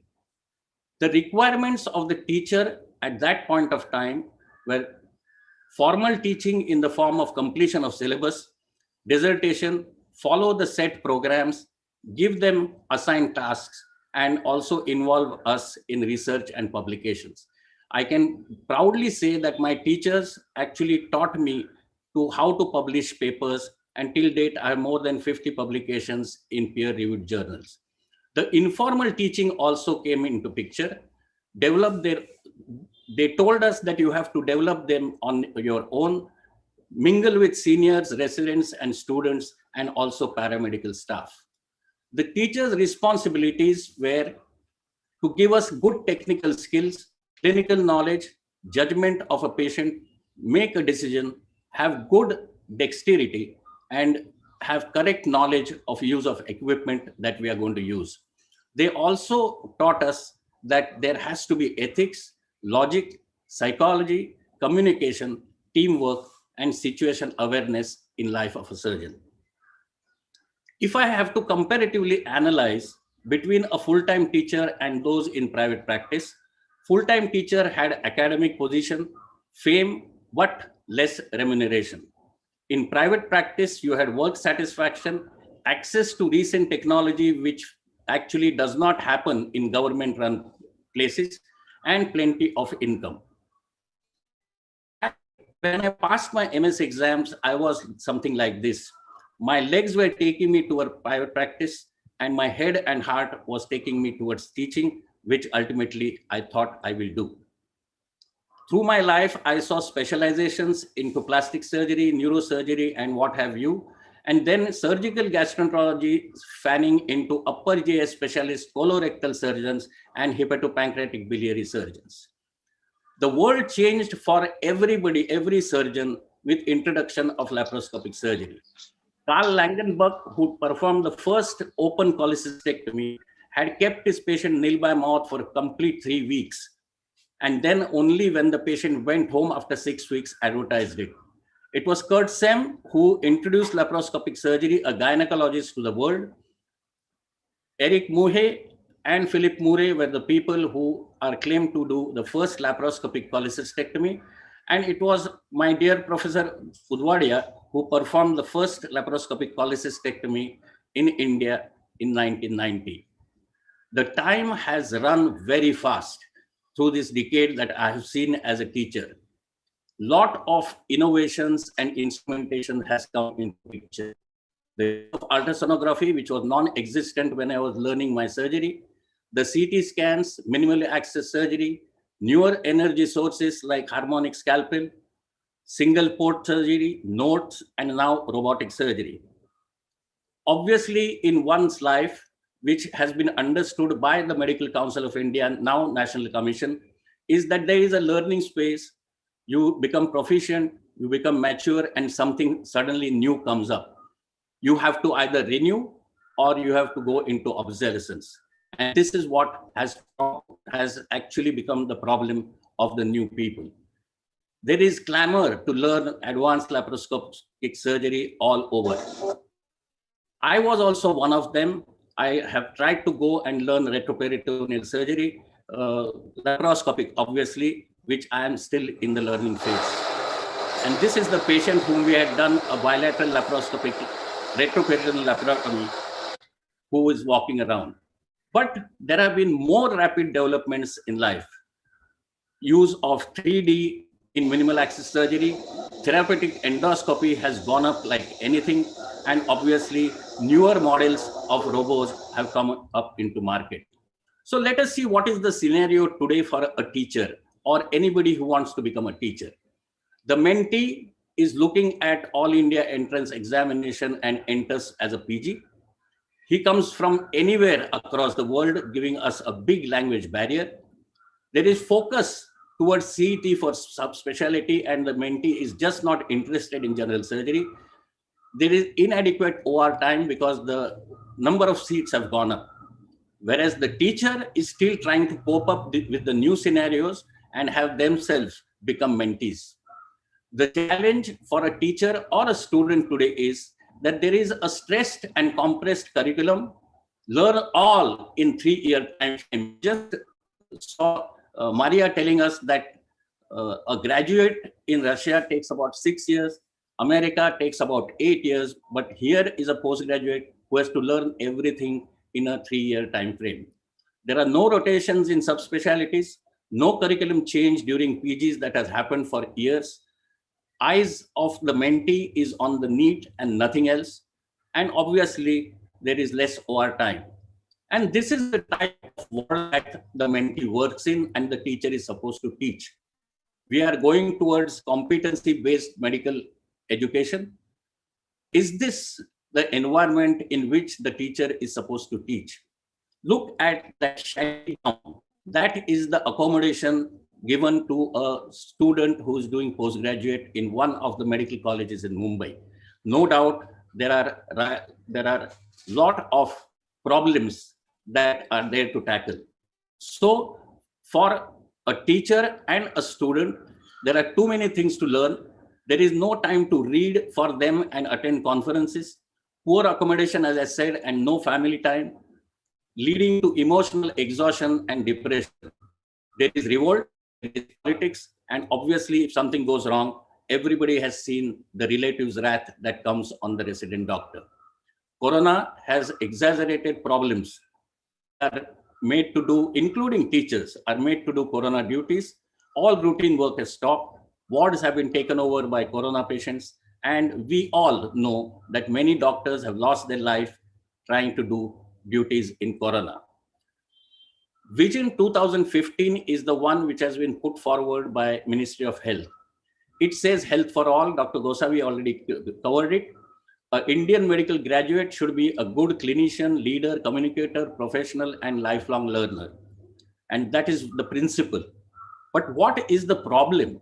The problem of a student In spite of the teacher trying to teach all these things, is bonds at MBBS, MS, and MCH levels. There are no bonds, however, for DNB and no bonds in private medical colleges, and compulsory rotation in primary health centers duty for 3 months during their curriculum is setting up big problems for teachers in teaching these students. So if I have to analyze the same thing today, a full-time teacher has an academic position, but there is no promotions, no fame. There is decent remuneration according to the 7th Pay Commission, but too much to learn and how much to teach. In private practice, I see less satisfaction, but has access to recent technologies like a robo, but they struggle to settle in life and the income has been slowly dwindling. There has been a concept change as far as teaching is concerned. My teachers taught me hard work, self-pride, accountability, and excellence, whereas nowadays teachers I often see teaching reliance on investigation, stick to curriculum, entrance exam, and bonds, subspecialty considerations. Politically, they want to be absolutely correct and play absolute defensive medicine. So high-touch medicine, I would say, which was existing during my time at least, has turned to high-tech medicine, and that is the ball today. The result is this. In one of the rounds that I was taking, and the patient CT scan was apparently normal, this is the visual peristalsis which are seen classically in intestinal obstruction, which was missed by my own residents, and this patient was about to be sent home when this patient actually required an explorative laparotomy for intestinal obstruction. And this is what is lacking, and a teacher's responsibility today to put some clinical sense in the students. There are moments as a near superannuation as a teacher when I'm conscious, and I trot out the same exact phrase from my professor used to tell me years ago. It's a very eerie feeling, as if my own mentor is not just there in the room, but in my shoes, using me as his mouthpiece. This is what Sushruta said. By mastering one branch of science, which is the truth today, when a person, say, does plastic surgery, a person does not comprehend science. A physician should broaden his understanding by the study of many disciplines. Speciality is like a bird with only one wing. And this is so true today for a teacher to understand when he takes up this as the career. As I try to come to the end, let us see how many subspecialties have come up in recent times. Every subspecialty will require a teacher, and the teacher will take it up as the career. There is stagnation, there are numerous court cases, reservation, confusion in promotions, and that is why people are opting for private practice. And the slide below will show you now, I heard the president speaking, some other people are slowly, they were there, but now are legalized to creep in to the surgical system, which is obviously a cause for worry.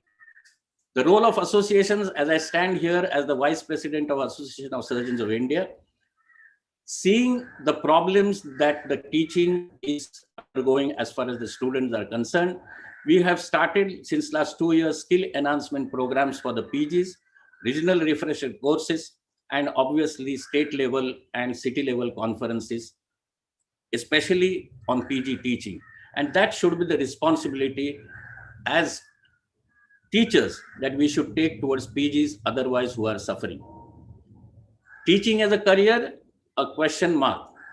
Everything looks cozy, everything looks in doldrums. I leave it to you to decide what you should do when you pass your this. I walked into teaching career. I'm extremely satisfied. I have trained 32 postgraduates. I'm extremely proud that they are holding very good positions in their own life. Many of them are still teachers, and obviously some of them still are in touch with me as a guru. Thank you so much. I again congratulate MASTACON for having a wonderful scientific program. Really wonderful. I feel I should be staying through the day to hear a lot of variety of topics that are going to be talked, and particularly thank the organizing committee for choosing me as one of the faculty to talk. Thank you so much. Thank you very much, Abhay sir, for wonderful presentation and guiding us for teaching as a career. As we are having a little bit short of time, we will have question answer later. But may I request Digital to present the memento to sir.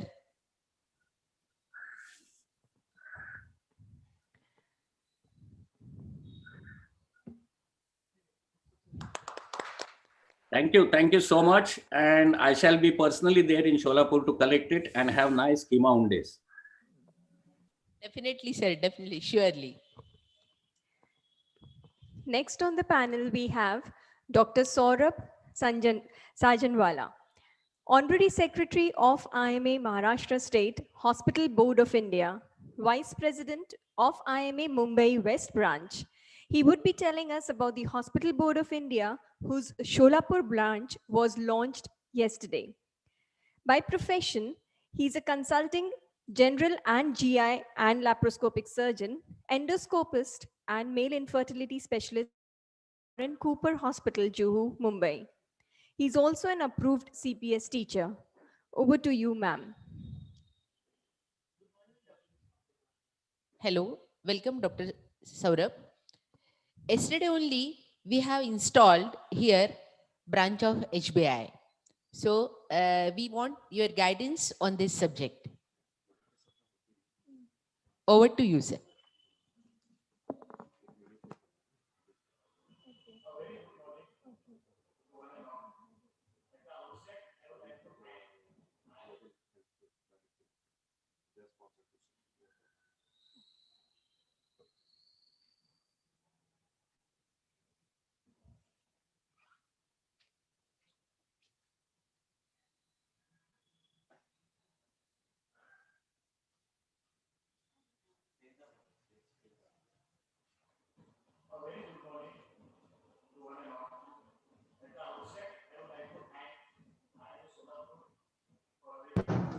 We cannot hear. Please share screen with the audio turned on.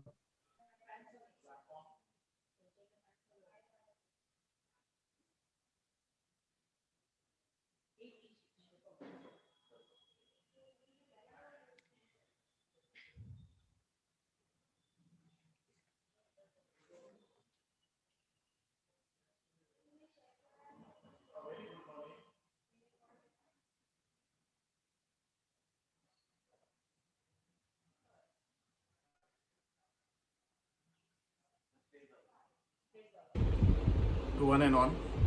At the outset, I would like to thank INA Solapur for arranging this excellent academic feast, MASTACON, though on a virtual platform due to the COVID pandemic. I thank them for giving me an opportunity to talk on a very important matter, that is the Hospital Board of India. Friends, Hospital Board of India has been a most important wing of IMA Maharashtra State. I have been associated with this wing as a secretary for last 4 years. I have seen the exponential growth of this esteemed sub-faculty in the last 4 years. We have stalwarts with us, Dr. Layesh Lele, who is now being elected as the Secretary General at the headquarters, who has been the HBI Secretary at headquarters level. Dr. Mangesh Pate, our dynamic chairman, who is now going to be the HBI Secretary at headquarters. HBI has always been a stepping stone of success for all the leaders who have been associated with it. And a lot of work has been put up by these dynamic stalwarts to bring HBI a new face. Friends, initially HBI was launched with an idea of only getting NABH registration to hospitals. But as we expanded, we came to know, we learned that there are many other issues related to the hospitals, like biomedical waste, fire and safety issues, procurements, a lot of things which are associated, and hence HBI has expanded their wings, or you can say their reach, to cater all these needs, not only NABH but also these needs to help our small nursing homes and hospitals to function and give good quality of care to our people and population at large. We have phase 1 and we had phase 1 and phase 2. We have completed successfully phase 1 of HBI and NABH. In the phase 2, we have successfully enrolled 23 members up till now. We have also launched a continuous quality improvement program wherein we have already 17 hospitals enrolled with us. HBI has played a very important role in all the meetings with the Health Minister, Dr. Sri Rajesh Tope, the Principal Secretary of Health. Complete representation has been given to all the authorities during COVID-19 pandemic to safeguard the interest of doctors and hospitals. We had also filed a writ petition in the Mumbai High Court against the draconian capping for all the notifications from the state government. We have complete scientific studies on oxygen consumption rates, PPEs, safety gears, and availability of oxygen. It has become absolutely necessary to differentiate the business model corporate hospitals from service-oriented hospitals. HBI has given an effective representation in the Central Pollution Control Board and the Maharashtra Pollution Control Board on BMW biomedical waste issues. The positive outcome of this entire exercise was a very important achievement, and that was to remove our health sector from the industrial category. The absolute red categorization of HCEs was removed by the CPCB after repeated representations by the IMA Hospital Board of India. It has been a great stepping stone of success for all our hospitals who are continuing to give quality care to their patients. Hospitals, in the last 4 years, we have crossed NABH certifications to around 406 out from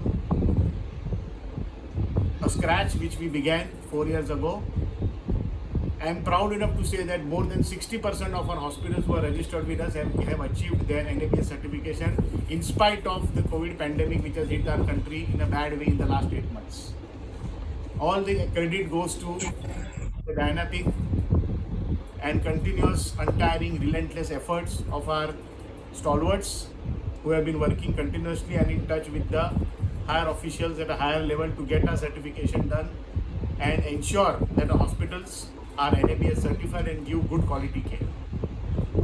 I strongly recommend and insist all IMA Maharashtra state branches to develop HBI sub-chapters in their branch so that easy functioning can occur.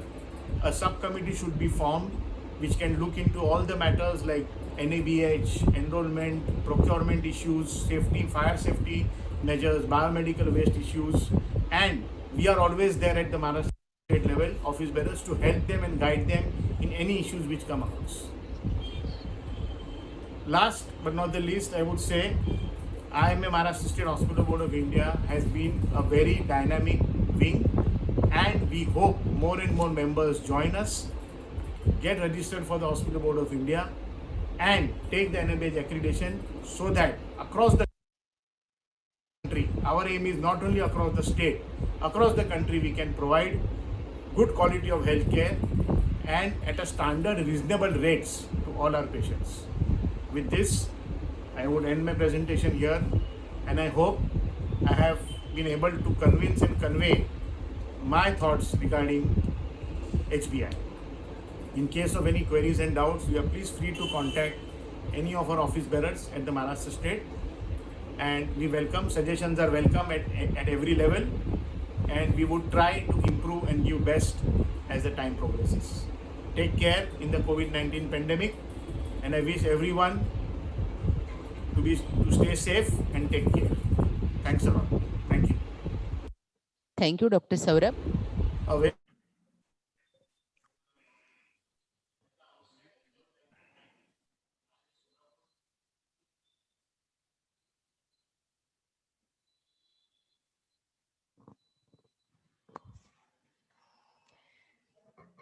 Chairing this session is also an ophthalmologist, Dr. Wankhede, along with Sada Madam. Next on the panel, we have Dr. Prakash Marathe, consultant ophthalmologist, Netra Yogi Eye Clinic, Karve Nagar, Pune. He's Honorary Secretary of Social Security Scheme of IMA Maharashtra, past president of both IMA Pune and also of Maharashtra State Ophthalmological Society. He is also convener of Standing Committee of IMA Headquarters, New Delhi, for prevention of diabetic retinopathy blindness. He will be telling us all about the all-important Social Security Scheme. Over to you, ma'am. I welcome Dr. Prakash Marathe, sir. We have a good bonding with each other, and I hand over the mic to him. Thank you so much. Am I audible? Yes, sir. We know the importance of being member of Maharashtra State Social Security Scheme, and there are n number of benefits, and we should, how we can get it, we will be guided by Dr. Prakash Marathe, sir. Over to you, sir. Good morning, everybody. Am I audible? Yes, sir. Hello, good morning, office bearers of IMA Maharashtra, stalwarts across Maharashtra, India, as well as all the world. And then the delegates attending this MASTACON 2020 Solapur. I welcome all of you. And the talk allotted to me is regarding IMA Maharashtra Social Security Scheme. You must be wondering, most of you, basically the youngsters, what exactly this scheme is all about. This IMA Social Security Scheme is basically from Maharashtra state, and the same scheme has been run at national level at Ahmedabad. This particular scheme is at Pune at present. These are the office bearers, Dr. Jayant Navrange, who is the chairman, myself as secretary, Dr. Prakash Marathe, then treasurer, Dr. Meenakshi Deshpande, honorary joint secretary, Dr. Amrish Shahde. We have been ably helped by our senior stalwart, Dr. Shyam Damle, who has helped us in preparation of this presentation. Dear friends, this particular scheme was started in Pune in 1990, and till 2005, it was in Pune. After 2005, it was taken to Mumbai till 2019. And after 2019 again, we have taken this responsibility and handling this scheme at Pune office. What are the objectives of IMA Maharashtra Social Security Scheme? This slide is very important. To provide immediate financial help to the family of deceased member to cope up the financial crisis in the immediate period after death of the only breadwinner in the family. This is very important. Increased fellowship amongst Indian Medical Association, Maharashtra State Life members. Basically, this slide is important. What mango most of the times you eat are not sowed by yourself. It is your forefathers. The same way you sow and the nominee reaps. It is not for you. It is for your generation next, your family. So what is the basic aim? Basic aim of this particular scheme is financial assistance to bereaved family of member doctor to overcome the crisis period. This has happened in the past. After the death of the doctor, the family is in trouble. So disbursement only on death. That is the basic thing, what you should remember. And no premium liability after 25 years, though benefit amount increases. And the important thing is, like in many other things like LIC, here no medical examination is needed. Promptest payment is done, usually within 1 to 2 weeks, and least formalities are required. What are the benefits of the scheme? Benefits start after 1 year of membership. So suppose you become the member today, you will get the benefit after 1 year, except in case of accidents, where accident is extended upon even before completing 1 year. So tax benefits are there, no tax to beneficiary and tax exemption on premiums. What you have to do is contribute for 25 years only. This is very important. It has to be uninterrupted. As the membership number grows, so the death claim benefit also increases. So remember this. What are the highlights? Basically, IMA Maharashtra Social Security Scheme was established in the year 1990. That time, founder chairman was Dr. Y.G. Kelkar from Pune. And today's membership number, enrollment number, is around 8,206. And the effective membership, those people who paid paternity fund contribution premium this year was 6,489. Since inception of the scheme, 427 members died.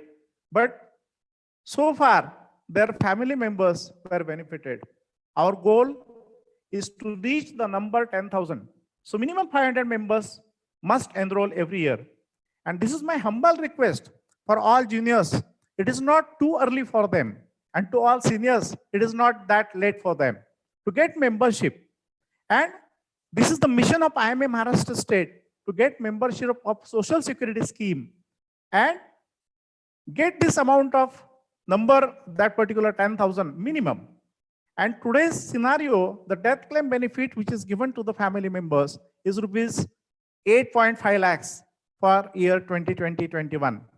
So all the corpus fund, what you have been investing, it is invested by us in nationalized banks and other safe securities permitted by Charity Commissioner as well as by income tax. How does the scheme work? Basically, just now I said, it is not too early for juniors and it is not too late for seniors. But basically the time limit, age limit, what you have to remember is 60 years of age. So if you have not completed your 60 years, just don't wait. What are the requirements? The basic requirement is you must be life member of Indian Medical Association. Duly completed application form, age proof, check or DD of appropriate amount, then name and signature of nominee, that's very important. Passport size photograph of member and his nominee, Aadhaar and PAN card of both. And the important thing, what I have stressed just now, is no medical examination is required. And this is after 25 years, minimum amount was supposed to be paid, but now even that amount is not to be paid after 25 years. How that 200 rupees per death is taken from the member for FFC. Now schedule of FFC payments. So every year what you have to remember, yourself you must remember, don't wait for some postal connection, communication on email or SMS. You have to remember that in the month of April, you think about this communication via post, email or SMS, and you have to pay by May end. This year, because of COVID, we had extended that end, that particular date up to June end. But otherwise it is May end. And after that also up to September end. With late fees, you can pay your paternity fund contribution. Last year it was around rupees 9,676. But then remember how this particular amount is calculated. So there were 35 deaths in last year. So multiplied by 200 plus 200, that is annual prescription, as well as GST was calculated on that. So it was around 9,676. This slide is very important. Non-payment on 1st October till 31st of October this year, we had extended. Automatic deletion occurs. And what amount you have paid over the years is just nullified. Your name is debarred from the register. And in the past, that particular revival was possible for 3 years. In the AGM which was held last week, I think this period we are going to reduce, and maybe only for 1 year that revival scheme will be working. And by paying some huge amount, you can still be in the scheme. So pay before the due date and don't go beyond, and don't think that you are going into the defaulters list by not paying. So from 2020, we have given another few options like online payments, NEFT, RTGS, mobile pay, etc. So these are also the options available along with check and DD. Suppose the people, they feel that they are not in a position to pay the proper amount and they are going abroad. So they can pay with us minimum of rupees 10,000 and then in multiples of 10,000, that is 15,000, 20,000, 25,000 that way. And that amount remains with us without any interest. It is totally voluntary, but it takes care of your future FFC payments. So that way you don't go in the defaulters list. Something about COVID. Now in this particular COVID era, this COVID scenario, today we are facing COVID-19 pandemic and such newer pandemics are bound to recur. This is the scheme which takes all members without medical examination, and after 1 year, irrespective of cause of death, benefit is applicable. What I said is, for seniors, it is not that late. People are taking undue advantage of getting entry in this social security scheme after the age of 55, 58, and they are trying to gain that benefit.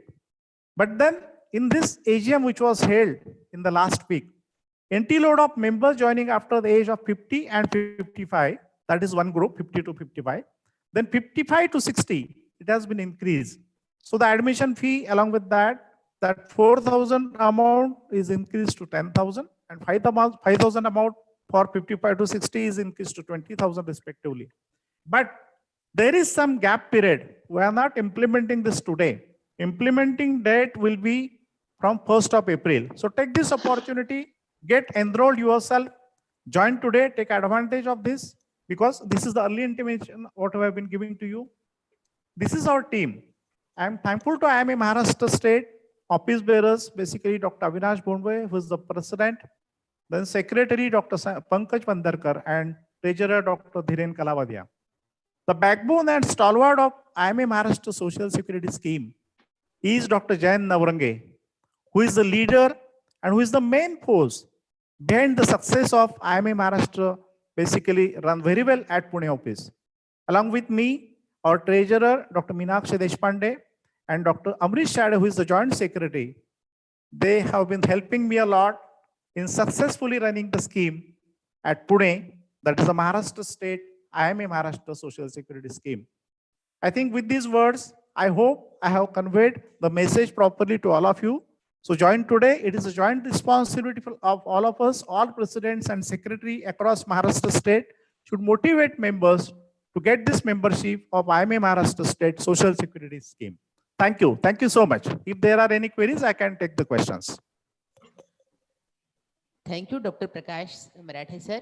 Very wonderfully explained all the things about MSS. I hope all the members of IMA will like to come to MSS. Now we want to present you one e-memento. Digishil, please. Thank you. Thank you so much. It's a wonderful memento. We also want to present e-memento to Dr. Saurabh Sajanwala.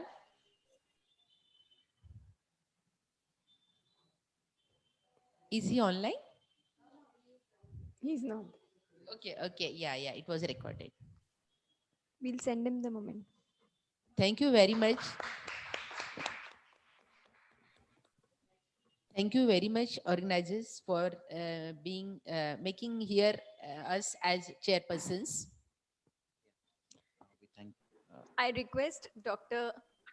Harish Raichur to kindly felicitate the chairpersons for this session, Dr. Mrs. Kiran Sarda and Dr. Wankhede.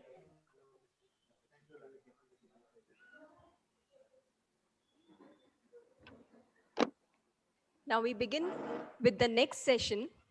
The next session will be chaired by Dr. Guddu Babladi, an orthopedician and treasurer of MASTACON 2020, and Dr. Sudhanshu Kothariya, an orthopedician and chairman of the audiovisual committee at MASTACON 2020. This session is sponsored by Dhawit Global Healthcare Private Limited. We shall be showing their video now. We are thankful to them for sponsoring this coming session. Over to you, Babladi sir.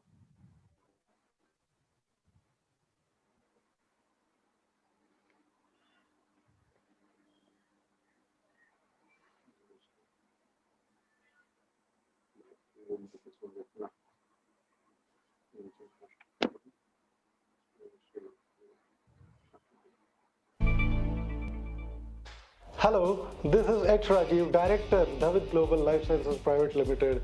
Cordially invite all the eminent doctors participating in MASTACON 2020. I started my pharma career 31 years back from Sholapur, and I'm very happy to be a part of Dhawit and back to my Karm Bhumi after so many years. Dhawit salutes all the doctors who have fought valiantly against the deadly pandemic coronavirus and saved so many patients. David wishes MASTACON 2020 a grand success and happy learning to all of you.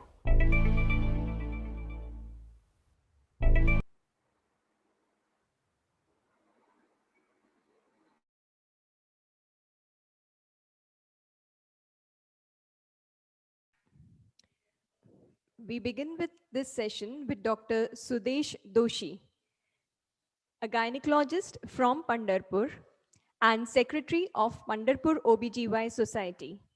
He is also the chairperson of Medical Legal and Ethical Committee of AMOGS and member of PCPNDT2. With an experience of delivering more than 12,000 babies at Agraj Hospital in a rural setup over the last 24 years, he will be talking to us about the challenges in rural practice. We welcome you, sir. Over to you, Babladi, sir.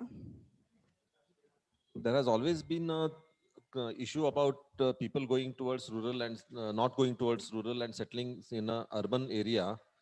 But let us hear from Dr. Doshi. He has settled in a taluka place of Pandharpur and what challenges he faced and how he has overcome those challenges. Thank you.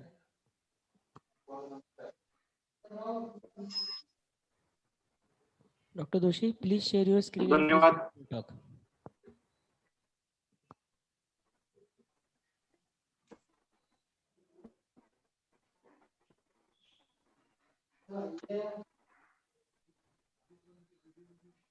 नमस्कार मंडळी.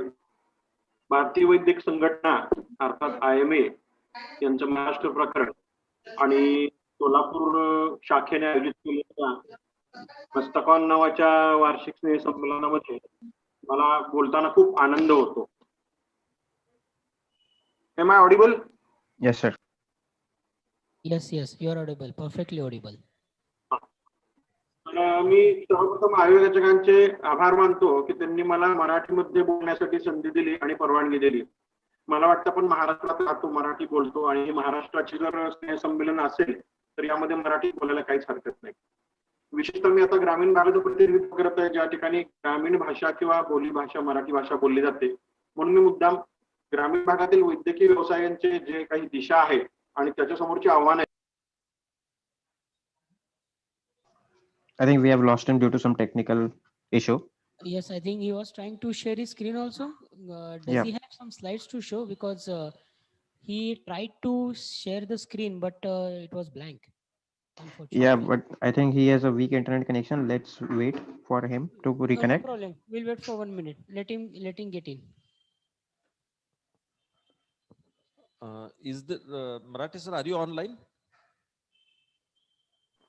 Hello. Hello, Marathi sir. Doshi sir, are you online? हा ठीक आहे. थोडंसं connection माझं week आहे. ठीक आहे सर, आपण तुमचा व्हिडिओ ऑफ करून देऊ आणि मग ते आपल्याला बेटर मिळेल. आणि प्लीज शेअर युअर स्क्रीन. हा स्क्रीन शेअर केलाय मी आता. आम्हाला दिसत नाही व्हिडिओ सर. ऑफ केला तरी चालेल मला. हो सर, आम्हाला दिसत नाही. शेअर केलाय मी आता. परत शेअर करा. अच्छा मी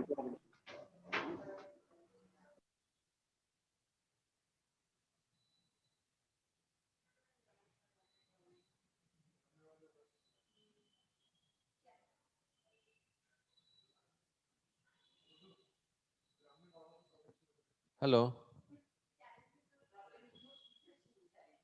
Hello. Yes, sir, let's wait for a moment. Let's. Video off करतील का तिथून? येस सर, आम्ही ऑफ करतो व्हिडिओ तुमचा, but please share your screen. आम्ही व्हिडिओ मी तुमचा या I have stopped your video. Okay.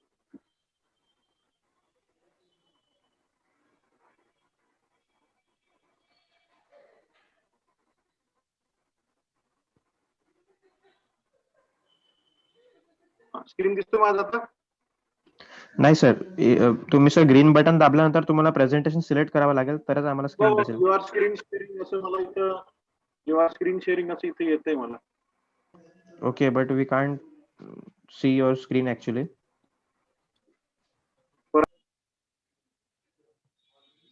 Okay, we are facing constant issue from his side. I think if it is all right, we can move on.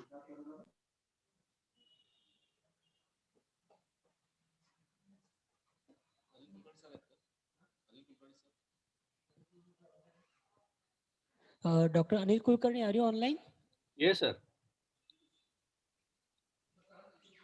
Okay, till We'll we start get with back. his talk. Till that time, Aditya, can you please guide Sudesh Doshi sir? Okay, till we get Sudhit sir Yes. again, we have Dr. Anil Kulkarni here. Can we get along with his session? Anil sir, are you ready? Can we start with your talk? Yeah, no problem. Okay. So Doctor- just introduce. We'll introduce in a few seconds, and we can begin with your talk. Sure, sure. Please, Anshu, Dr. go ahead. Anil Kulkarni, he's an ophthalmologist from Meerut, a gold medalist from the Nagpur University in MS. He has worked at Ambejogai, Meerut, and Sangli and has been a PG teacher and examiner at various universities. He's also a recognized DNB teacher. He's recipient of the Best Honorary Surgeon Award from Government of Maharashtra. Practicing at Meerut since 1982, Dr. Anil will be telling us whether we should be alone or hunt with the pack. Over to you, sir. Please share your screen, Anil sir, and please begin your talk. Can I share my screen? Yes, sir. Please, please, sir.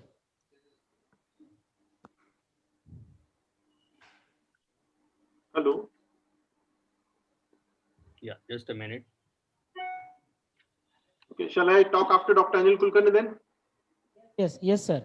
We'll have Dr. Anil Kulkarni's talk first. Okay, Then no we'll problem. use it. No Yes, problem. sir. Thank you, sir. Is my screen visible, sir? Yes, sir. Yes, yes, sir. Fine. Yes. Okay.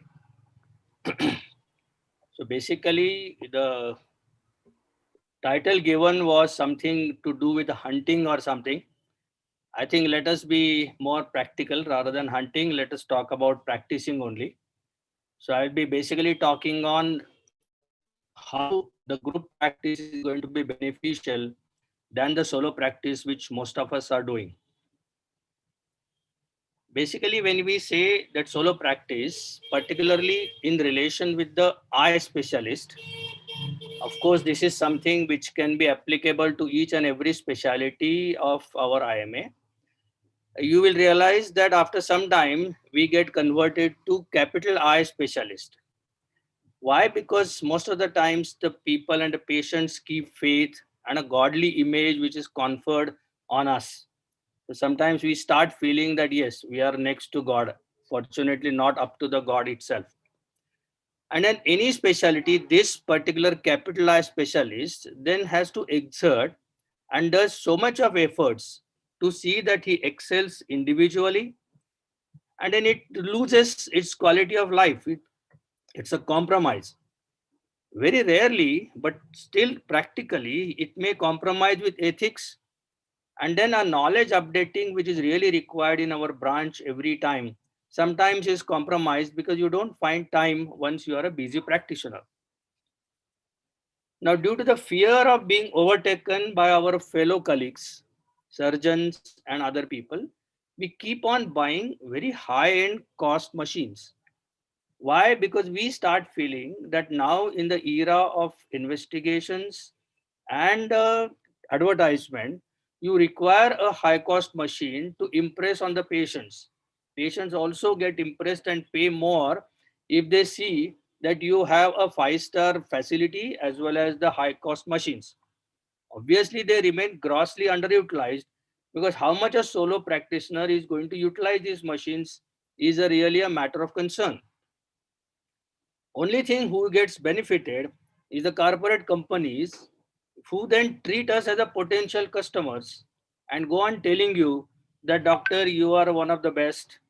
Because of you, so many people will be bringing and taking our machines, and because your reputation is so much and so on. So you start feeling that yes, probably I deserve all these things. And one-upmanship means supposing somebody buys a big car, you go for a monster machines, and then somebody feels whether you afford it or not. Okay, I will go to the ultimate and purchase a Boeing only so that my logistics are taken care of. Apart from the fact that the maintenance cost itself becomes so high that you get into a debt trap by the financial institutions. Now, what is this debt trap? You realize that our income doesn't sometimes match with the expenditure which we do. So you go on going into the debt. We probably develop a bad credit. And what advice we get from the bankers and other people is, or our corporate companies is, no problem, doctor. We will give you a slightly with a higher interest and installments. So get another credit and you probably will be able to purchase our machine. Now, who loses in this scenario? It is the individual or a solo practitioner, because there is a limited access to the high cost technology, and a helpless patient because he doesn't have resources to pay for this race of modernization. In our country, we do not have enough people who are properly insured for their health problems.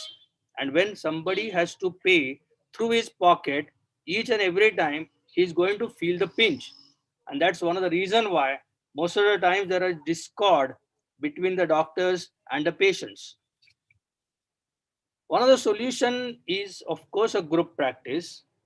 Can we shift from I to we, from an individual effort to a cohesive effort, from an individual acclaim to a collective acclaim, and developing rather than individual brand to a cooperative brand of us. Only thing is, if we go on practicing what we want to preach, then there is no need to preach. So I feel that I will share with you what we had done for the last 20 years for you to tell or impress that this is something which is possible. So from I, let's go to a collective effort. The advantages are many. It shares the infrastructure and equipment cost. It reduces the cost of service because it is divided. We have multiple facilities under the same roof, and an individual member can acquire a new technology. See, we used to say that you can be a jack of all trade. I feel no, why jack? You should be master of your trades. Whether you can have all the trades together or one trade together, that will give you a much better advantage and the patients will be benefited more. And you of course improves the quality of life because then you can probably give more time to your family. If you remember the people of my age, don't remember how our children grew up. So now we are going to take facility or going to take the solace in seeing our grandchildren grown up. But now for a younger people of the next generation, I feel that you owe it to your family also to improve your quality of life. One of the type of group practice which I will tell you has been really successfully being done in started with Disha Hospital at Kolkata. What happened was the contemporary surgeons and friends, they joined together, they shared the investment and obviously the profit loss. There was a democracy in the decision. However, respect towards each other was essential and was kept, but they merged their individual practices with this. As of today, Disha Hospital has 5 big time hospitals in West Bengal, and a first hospital which they started are doing more than 10,000 paid surgeries in a year.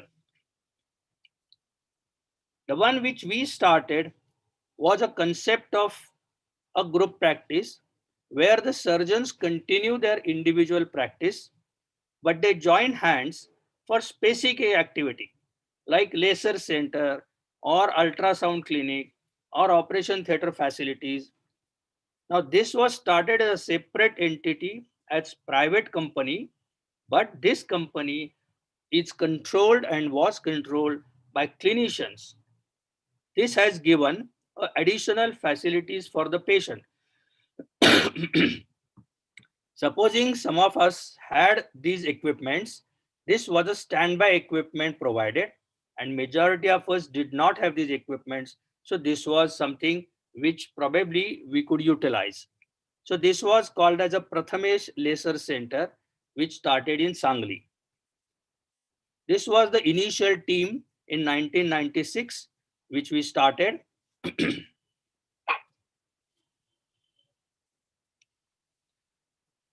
So how we did it? We were 27 eye surgeons from Sangli area. Unfortunately, at that time, no vitreoretinal surgeon was available. So we had to have a visiting surgeon, including Dr. Harish Raichur, who used to come from Solapur. Then it was a 45 lakhs project. In 96, it was a huge amount. But remember, my point is that we just contributed 50,000 rupees each and took a bank loan. We rented a neutral place, purchased best of the equipments, and formed a company with one industrialist to guide us.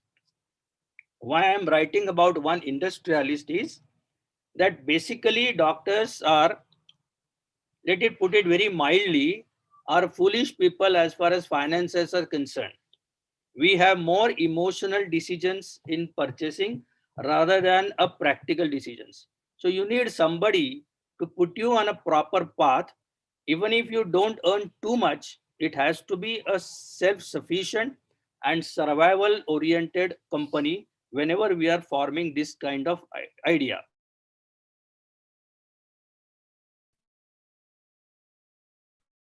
Machineries which we purchased for this. Now, our idea was the patient normally, you will agree, insist that the treatment should be done by his own doctor.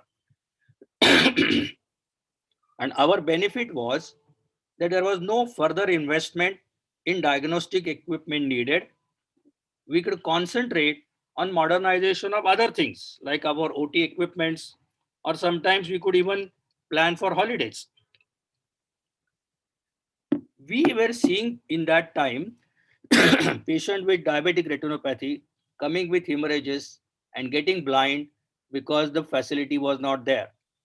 That moral responsibility of seeing the patient becoming blind was also reduced because of this project. Sorry for the coughing, I was not feeling well today. What were the situation of our finances? We fully repaid the loan and did not allow all our directors and members to get anything out of this laser till the loan was repaid. There was a minimum return of 15 to 20% on investment provided you are working in that company. The working partners could get about 40 to 60,000 per year. This was about 20 years back on a investment of 50,000 only. Another important thing is that the patient charges remained unchanged for years together. And then it was possible to give concession for non-affording people. With the success of this laser center, we had a new ambition. Why not go for a LASIK center? So we started a new unit of excimer laser refractive surgery in 2000. It was established at a different location because all directors of Prathamesh Lasers were not willing to start the new venture because of reasons of their own. We took a loan of 55 lakhs. We had 20 eye surgeons as part of this group. There were 7 directors who put up 2 lakhs each, and the members again contributed only 50,000 rupees for an investment of about 1.5 crores. This was the machine which we took. The idea was that individual surgeon will treat his own patient again, so that patient-doctor relationship is not disturbed.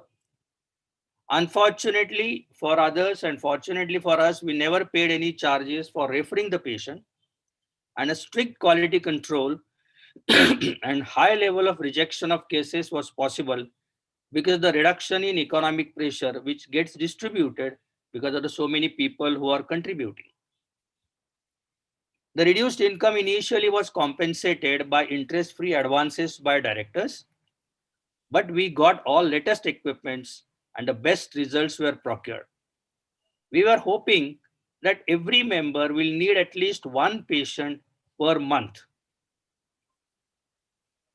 We required 7 years to become loan-free. Because we did not advertise, neither we put up hoardings on the railway station and bus stations.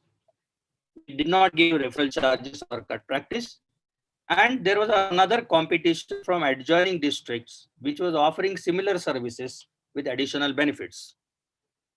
Problem was because we were the pioneers in this area, there was a lack of awareness in patients and also in ophthalmologists about the results as well as safety of these procedures. The calculation of one case or patient per doctor member actually turned out to be impractical. We could not get even that much also.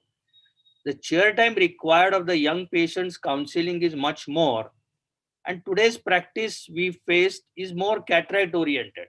We see the cataract, show, okay, now we have a cataract in front of us and forget about other diseases most of the times. Another important problem with LASIK is that you get a recurrent cost of gas refill and the maintenance becomes astronomical. Whenever in any specialty we have a high-end machines, everybody realizes that this is the problem of maintenance.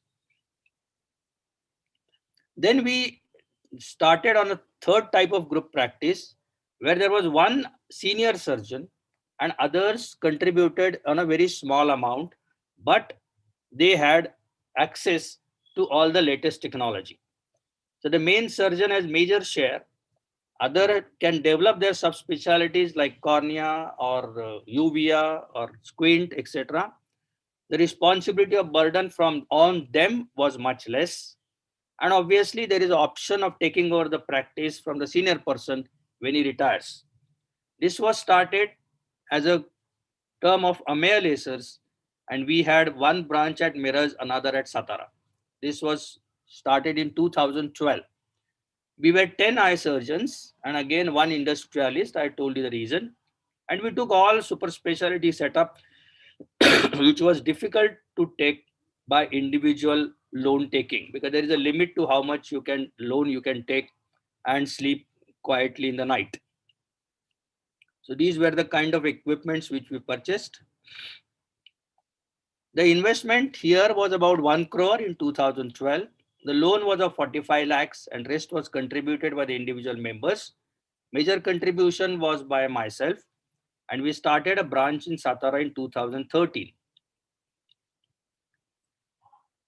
Now the last one, which we started practicing since about 6-7 years, is a practice where the surgeons will continue the regular practice, but join hands for a new establishment and a well-developed hospital with all facilities and equipments, including operating facility. This is a separate entity as a private company, but importantly, it's not a corporate culture because it is controlled by clinicians and we have given additional facilities for the patient. This was started as a Atharva Netralaya in Ghole Road of Pune. The bottom line or a tagline is that a corporate hospital with personal touch, because this is managed by the eye surgeons themselves. There is a neutral place where the individual members can have their own practice elsewhere, or they can have a consulting in the same premises also. We have a state-of-art machinery, latest surgical equipments, and definitely a much better pre and post-operative care. If you think about an eye specialty, initial investment required today is approximately 75 lakhs to a new eye surgeon and around 150 lakhs for a vitreoretinal surgeon. Now, this group had initial investment of only 1 to 5 lakhs each. And some philanthropic foundations also helped us because of the good idea. More than 50 surgeons from Pune and elsewhere have participated in this project. More are welcome. This is a project of 3 crores with a sense of ownership for everybody. In a corporate hospital, how much big it is, you are just an employee or a visiting person.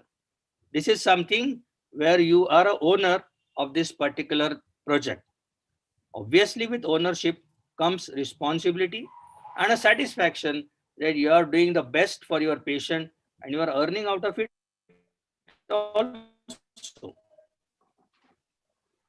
The additional branches are also proposed, provided a group of eye surgeons in that area demand it.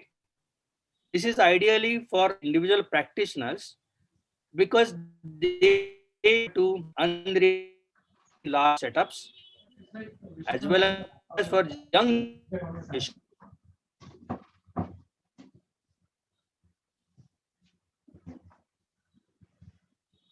Adopt run a solo practice in addition to your solo practice is the way to go forward so that you have a better life and patients have a better treatment as well as a better access to all high-end technologies even in rural areas or urban areas. Thank you for your patient listening and sorry for the coughing which I had to do in between. Please pardon me for that. Thanks a lot. Thank you so much for this phenomenal talk. It's basically a need of the time to have a group practice to share the load, the stress, and to answer the ever coming the demands of the today generation and the patients. So thank you so much, Anil Kulkarni sir, for this wonderful enlightenment talk on this very great topic. Now we'll request Aditya to present a e-memento to Dr. Anil Kulkarni on this digital platform.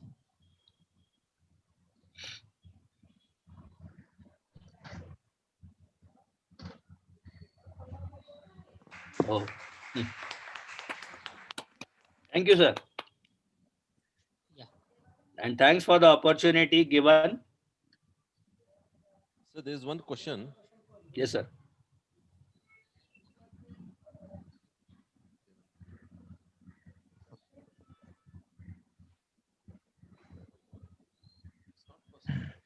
Social security. Social security. No, sir. It was for social security actually. Okay, sir. I request Doshi sir to start sharing his screen.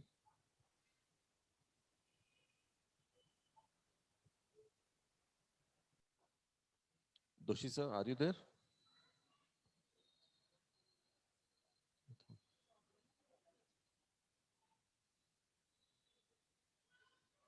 Patankar sir, are you online? Okay, okay, sir. We'll wait for Doshi sir for a few minutes because his talk is already overdue. Aditya, are you there? Yes, sir. What is the status of Doshi sir? Have you contacted him? No, he was there, but he just left. I think he's still facing some internet issue. And Okay. Till we have on Doshi I- sir back, we can have Patankar sir's Sure. lecture. No problem. Our next speaker, Dr. Roy Patankar, consultant GI and laparoscopic surgeon and director of Zen Multi-Speciality Hospital, Chembur, Mumbai. A student of KEM Mumbai, is now a course director of MUHS fellowship courses. He's president of Maharashtra State Chapter of ASI and secretary of ACRSI. He has more than 80 scientific publications at national and international conferences, loves to conduct live operative workshops, having already conducted more than 30 such workshops. It's a pleasure to have him here, sir, and we are eager to listen to your views on doctor as an entrepreneur. We as doctors, we face lots of problem during our practice, especially when the resources are very limited and we have to innovate few things to carry on with our life and as well as our work. And this is where the entrepreneurship and innovativeness comes in. I request Dr. Patankar to share his screen. Great.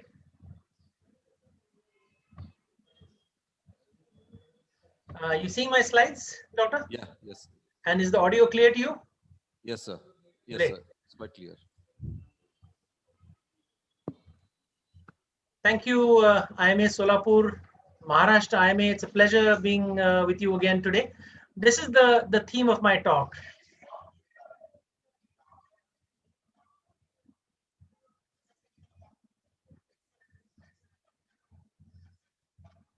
Audible from the slide. So, okay. Are the slides visible to you? Slides are Yes. visible, but the video Great. audio is So not thank you, IMA Solapur, IMA Mara State. It's a pleasure being with you on this Saturday morning. I'm going to talk to you about doctor as an entrepreneur. And in the next 20 odd minutes, I'm going to tell you about my own journey in practice as a GI surgeon as well as an entrepreneur. So I wear two hats. I am a passionate GI surgeon. I travel across the country teaching, operating, but I have some knowledge of cash flows, EBITDAs when I became an entrepreneur. What is an entrepreneur? It comes from the French word entreprendre, meaning to undertake. So a doctor who organizes and manages an enterprise. We heard Dr. Anil Kulkarni give an excellent talk on ophthalmology. Running it as a business with considerable initiative and risk is an entrepreneur. On the other hand, an entrepreneur is what most doctors in the future will be. We will be corporate doctors, well-paid employees of corporate organizations, and that is where the world is headed. If you don't want that to happen, become an entrepreneur. You will have more freedom, you will be your own boss, but you will have to take some risks, which I'll tell you about. This is a slide I show all people who come to me for advice when they start their own businesses or practices. And you need to understand the difference between an inventor who has high creativity and innovation versus a promoter. A promoter merely invests money in a venture, while an entrepreneur who is a doctor not only brings his own technical skills to the table, also takes the risk to start this. We have many wonderful examples. Dr. Pratap Reddy, Dr. Devi Shetty from Narayan Hrudayalaya, and of course, who can forget Arvind Eye Hospital, which has combined a charitable base with one of the finest ophthalmology practices in the world. So we have shining examples of doctor entrepreneurs, and these three gentlemen are very different in their business model. The one thing common to all three of them are all these three are good entrepreneurs. They have sensed an opportunity and are exploiting the opportunity in their own which way. The problem with us doctors is we are in a comfort zone. I have a decent practice. I have a house to stay. I have a car to drive. I have a decent amount of patients coming. Why do something out of the ordinary? To grow, you must come out of your comfort zone, come into the fear zone. And that's when you lack the self-confidence. You find excuses. You're affected by other doctors' opinions. You then come to the learning zone. You start acquiring new skills. When I set up this second hospital in 2011, I attended a course in the Indian School of Business and IIM Ahmedabad to learn what financial planning is. And then you come to the growth zone. When you find purpose, you start living your dreams, setting new goals and conquering objectives. The key to being a good entrepreneur is to listen to that gut feeling within you, which tells you that this is what it's going to be. I would recommend all of you read a book called Grit by Angela Duckworth. It basically tells you that once you find your passion, follow your heart and follow it till get yourself up even if you fall down. There are problems, there's no doubt about it. Though I was a fairly well-trained guy in MBBS, MS from KEM, FRCS from England, a PhD in gastroenterology, I had no knowledge of finance. I had no knowledge of balance sheets. I had a tunnel vision. All I could think was laparoscopic surgery, oncosurgery, GI surgery. Me typical Marathi manus hoto. Risk-taking ability navta. I was a single man army. I had no family backing. I'm not like a business family where a certain amount of money was given.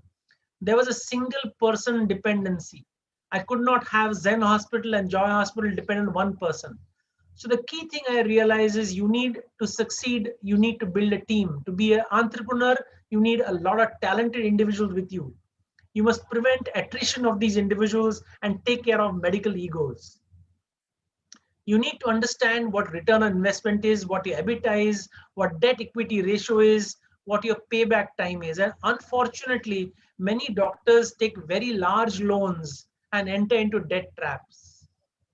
You have the CARE group of hospitals, you have Global Hospital, where Dr. Ravindranath, who was an excellent GI surgeon, had to sell his stake to a Malaysian company because at one point, Global Hospital was in a debt trap. What it means was the entire income was not able to cover even the EMI. So this lecture is not about finances. This is just to make you understand that before you start any major project, please train yourself in all these things, only then you can succeed. Yes, there will be political interference. There will be problems galore, but never forget that. I always teach, show my fellows this. This is in the Serengeti, where a crocodile caught hold of this wildebeest, and many of these wildebeests die as they're pulled across the Serengeti River. This is called a migration in the border between Tanzania and Kenya. So an entrepreneur is like this. He's struggling against odds. He has political interference. He has the RTI extortionists. He has this so-called Samaj Sevaks troubling him. You have unions, perhaps. You have a regulatory maze, Provident Fund, labor. You have pollution control board problems. But don't give up. If you have the passion and you believe in your dreams, keep struggling, keep pushing, keep getting up after you fall down. And if you believe in your dreams, you will eventually succeed. Don't, like this wildebeest, get pulled underneath the river. And believe me, friends will come. Friends will come from the most unexpected quarter to make you succeed in what you're doing. Like this wildebeest, just when it felt ki pani gaya bashi ali, I am going to go down under. You get unexpected help from quarters you will least believe in, and you will succeed. So never give up. That is most important. It appears to a third party that as a hospital owner, you are sitting pretty. Remember, a swan looks like smoothly swimming on top of the water, but below the surface of the water, there is restless padding. Nothing is possible without struggle. It is like a treadmill where you go faster and faster just to remain static. You must stay hungry. You must want to grow. You must want to pot bharlela manushya ho naka. Keep setting yourself new goals. Keep setting yourself objectives. But believe me, although the climb may be tough, the view from the top is worth it. I would never see myself as working for a Fortis or a Global or a Just Look hospital where a manager can tell me how many patients to admit, how much to charge, and how much to do. Learn to swim in the deep sea. Remember, unfortunately, in our limited vision, we regard our fellow consultants in a 10-kilometer radius as competition. They are not your competition. Your competition is yourself.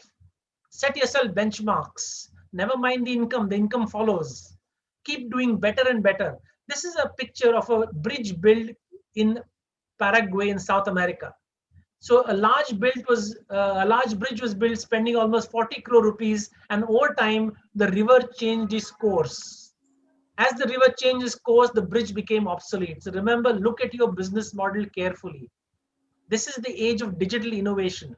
Increasingly, social media, patient perceptions will change. The age-old way of practice will not be possible. Whether you like it or not, you must look at your business model. If you are a single man practice, it doesn't matter. But if you are an entrepreneur, you need to look at healthcare as a business practice. Can you make money ethically? The answer is a resounding yes. You must look at your vision, your brand, your social media marketing, and what is called OLR, online reputation. I'll talk about this briefly, but we have very short amount of time. The first thing I would advise you is form a limited liability partnership or a private limited company. As a GI surgeon, as a consultant, the Maharashtra Medical Council and the MCI does not allow me to advertise. The minute I became a private limited company, I was happy to do advertisement either on digital media or otherwise. Extremely important. I am surrounded in Mumbai by the Fortises, the Globals, the Just Looks, the Leelavatis and Bridge Candies. As Dr. Kulkarni said, form groups. Get over your insecurity and egos. Invest in the best possible technology. Make special business units within your group hospital. For example, as an entrepreneur, my pharmacy, my radiology, my pathology are SBUs, and they must all give me a profit. Very important to define your vision. If one does not know to which port one is sailing, no wind is ever going to be favorable. I have a vision of where my hospital will be, my business will be, where I will be in 2025. It's possible I may not succeed, but the vision is very clear. But never make the same mistake a second time. Define your mission, define your vision and your values. As an entrepreneur or a businessman, that is crucial. We have two brands in Mumbai, a Joy Hospital, which is 90 beds, and Zen Hospital, which is 120 beds.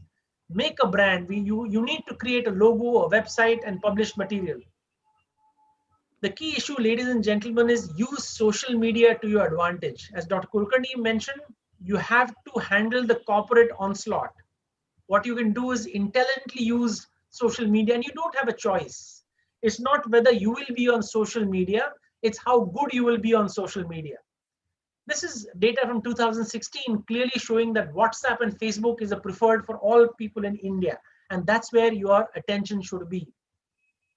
People who are crazy enough to think they can change the world are the only ones who can do so, said Steve Jobs. Build yourself a team. You cannot be a one-man army as an entrepreneur. If you're going to take loans, you're going to take risks, you must build a team. And for this, in our hospital, we have a CEO, a CFO, a head of marketing. It lets me do my work as a GI surgeon. Too often we see doctor entrepreneurs spending more time in looking at balance sheets and looking at how what boy ala kinai, is there a patient feedback? That is not your job. I am a GI surgeon and entrepreneur, and the great thing is to combine these two things together. So set up your own corporate structure in your business, and then you will succeed. There is a difference between continuous growth and continual growth. Continuous growth means growing my GI practice the way it is. Continual growth is looking at different revenue models, different departments which will contribute to this. If one doesn't succeed, have a plan B, have a plan C. As an entrepreneur, you can't depend on yourself. You need to have multiple sources of revenue. As Bill Gates said, it's fine to celebrate success, but more important to heed the lessons of failure. At the end of 5 years, we shut down our AKD, a dialysis unit in our hospital, because it wasn't generating adequate profits. Although the nephrologist was a close friend of mine, it was better for me to deploy my capital, my space, my manpower, my time into departments which will earn me money. So don't go on the tunnel vision of friendship and GI surgery. If you are an entrepreneur, you need to look at the larger picture. The problem is, as doctors, we have a tunnel vision. We only look at our department and do that. Take on board people who have good financial expertise, because unless your balance sheet backs you, you can't expand. Your debt equity ratio must allow you to expand on a continual basis. But most importantly, the DNA of the organization is the key. Be true to who you are. Do what is right, not what is easy. In the early days of your business entrepreneurship or your new hospital, you will have challenges, you will have pulls and pressures. And believe me, there is nothing like black and white. We are all gray. You need to define what shade of gray you are in, but be true to what you are and define the DNA of the organization in the first year of the business itself. That will never change. In my hospital, I draw a line at cheating or financial impropriety. However good employees, however good a consultant is, if I find he has cheated a patient or there is financial impropriety, he will leave within 24 hours.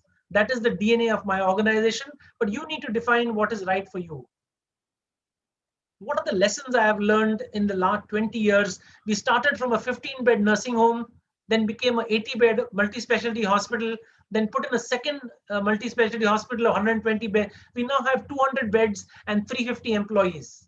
And I'm sitting in Northeast Mumbai, surrounded by the sharks of Mumbai, the corporate hospitals of Mumbai, the chains of Mumbai, who have deep pockets, large advertising budgets, big brands. But important thing is move fast and keep innovating. Time is money. As I need to cultivate my own practice, I need to grow as a GI surgeon, but I also must give time to my organization for it to grow. Learn from your mistakes. My mistake was to start dialysis in my hospital, and there simply isn't money in dialysis. So I accepted that it was my mistake. I moved on from it. If you believe in something, persist. You're not like a corporate hospital which only looks at top line and bottom line. I'll give you the example. We set up a GI physiology laboratory in our hospital to do manometry, PHS, ERCPs, EUS. 1.5 crores invested, but it has paid me back handsomely after 5 years. The first 5 years was a loss. So look at the larger picture. You're not like a corporate which has to prove a profit in the first quarter of existence. Never give up. And the most important thing, ladies and gentlemen, is have a rigid focus on unhappy patients. As an entrepreneur, they will teach you what your advisors and your employees will never give you. I'll end by quoting what I tell my team. मुश्किल नहीं है कुछ दुनिया में, तू जरा हिम्मत तो कर. ख्वाब बदल लेंगे हकीकत में, तू जरा कोशिश तो कर.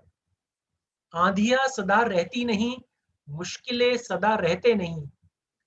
मिलेंगी तुझे मंजिल तेरी, तू जरा कोशिश तो कर. राह संघर्ष की जो चलता है वही संसार को बदलता है, जिसने रातों से जंग जीती है सूर्य बनकर वही निकलता है. Thank you, ladies and gentlemen. I'll be happy to, for any of you, if you have any questions or you have any queries, this is my email ID, roypatnagar@gmail.com. My own vision is, unless as doctors we become entrepreneurs, we start our own group practices, we start our own group corporate hospitals, eventually all of us will become employees of the major corporates, and our individual capacity and individual identity, our individual personality will be suppressed. Thank you, IMA. And thank you, Team Solapur and my friend Sachin Jamma for having me here today. So excellent talk and very lucid talk, and it was very inspirational. And I'm really definitely confident that lots of entrepreneurs will arise in near future. Kulkarni sir, can you unmute yourself? There is a question for you. Yes. This is from Dr. Srihari Darade. Many times financial dispute in profit sharing reduces individual responsibility to work. How to deal with this? Financial disputing regarding what? Regarding the distribution? Yeah, distribution of profit loss as well as the work distribution, in the sense that a surgeon will get more cases and another surgeon will get less cases.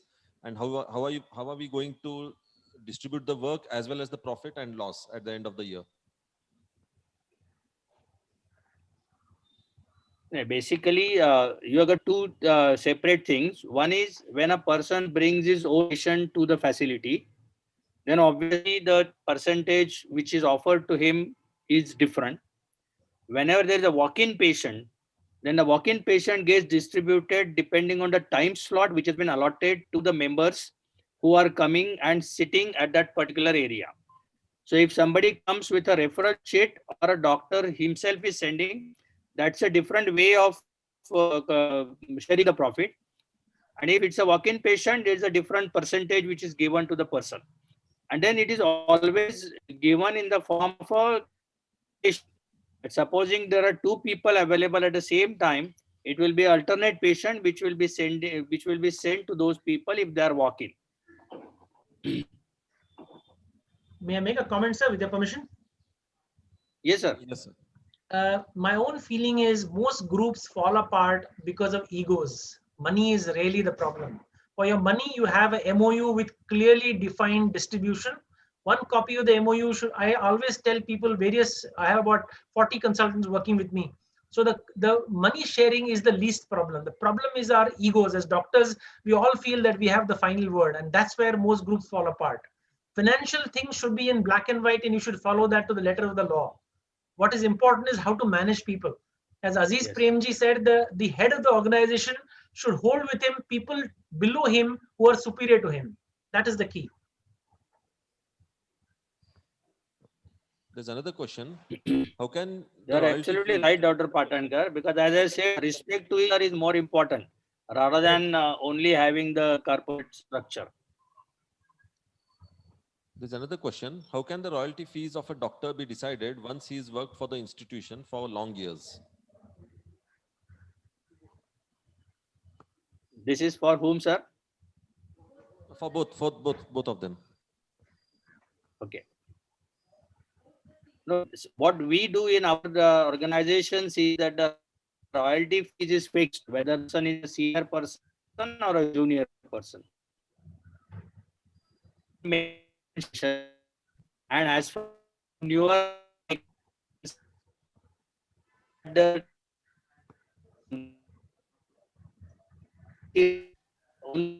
don't have investment. So there is no reason why the percentage given should be different, whether he is a senior or a junior person. The patient will also choose of his own which surgeon he wants to get operated upon. So we don't have that kind of problem with us. I will just listen to Dr. Patankar what he wants to say. Kulkarni sir, we are on a different model. We work on a full-time model with percentages. So we have core consultants who are on full-time salary, and everybody gets percentages based on what revenue is collected in his name. Apart from this, we have visiting consultants where we pay the entire amount after deducting a certain affiliation fee. I have a belief that if you have fixed salary full-timers, they become like government servants. Unless there is a person, an incentive for you to grow your practice, for you to make more money, nobody is going to work hard. So that is the model that everybody from head of anesthesia, head of cardiology, head of orthopedics, everybody is on fixed salary with percentage. No, but if somebody has worked for 20 or 25 years for an institution, how will you decide for his, like, the amount of time he has devoted for that institution? Whether would you like to give that as a royalty fees for that person? So He has since we are developed a on department. salary, He has we will developed a consider. department for that institution. So we will look at every department individually to see how much revenue is collected by that department. And obviously the head of department decides what the juniors will get. Like, for example, we have 5 full-time anesthetists with us. The head of anesthesia will decide with the remuneration of the others. So obviously his loyalty, his time spent with us is obviously well rewarded. Because I see a doctor never gets a royalty fees once he gets maybe at his retirement age, or he becomes a prof. He's a good at experience. His experience is never being used by the institution later on. So the doctor must be part of your success. And as you are growing, as you make more money, unless you share your profit with them, share your brand with them. See, I believe there are 3 kinds of employees, A, B, and C. The C grade doctors are useless, get rid of them. The B grade employees are the ones, you have to define what the doctor's needs are. Some people want money, some people want reputation, some people want presentation, some people want to go abroad. So it's my job as a leader to find out konachi kai capacity hai and tala kai hava hai. Once I identify that, then I must look after that doctor in that respect. Because doctor should be a center for any institution as such, any healthcare institution, where because he is at the center point for the growth of the institution, and where we should really pick him up, maybe see all his careers, maybe see his all needs of his per se, and then let him grow, maybe financially as well as academically, both ways. Absolutely That true, should be the sir. institution's problem. Yes. In the last 20 years, hardly any of your original full-time doctors has ever left us. So basically, you must be able to assist them in their own growth. And everybody has aspirations. Increasingly, it will be difficult for an individual consultant to go out and start a nursing home, at least in a city like Mumbai. It's too expensive and it's not financially viable. So if you are to grow, these doctors must grow with you. Okay, thank you, sir. There's a question for Roy Patankar, sir. Actually, I'm in a stage of forming a new hospital. So I discussed with my company secretary as well as my chartered accountant whether I should go for a proprietorship or LLP or a private limited company. Both of them are of the idea that don't go for a private limited, keep proprietorship. But there are, as you told, there are other hurdles about finances as well as other things. What is your take on it, sir? And how do you Sir, the explain 4th thing that we must consider is partnerships. Proprietorship, partnership, LLP, and private limited company. My own firm belief is if you are to grow, if you are to raise money from banks, if you are perhaps to divest part stake later on, you must be either a LLP or a private limited company. If your share capital is below 1 crore, I would suggest you become LLP. But if your borrowing is large, like if your borrowing is upwards of 20 crores, then I would suggest you become a private limited company. See, clearly never become a partnership, because if you take a partner who has a 10% stake, it is like marrying that person.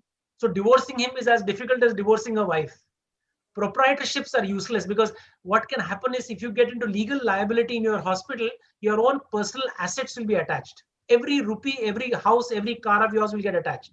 So that is never an option. As an entrepreneur who's taking loans, either become a LLP or a private limited company. Both of them are, only your money invested in the LLP can be attached by any government agency. So if you are, say, putting 10 crores of your assets in that, only that can be attached. They can't attach everything else.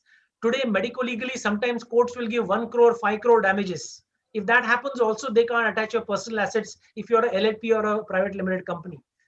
Both are essentially similar, except a private limited company has much higher compliances. So you need a CS, you need a CA, you need audits, and there is a cost to it. But definitely no proprietorship, no partnerships.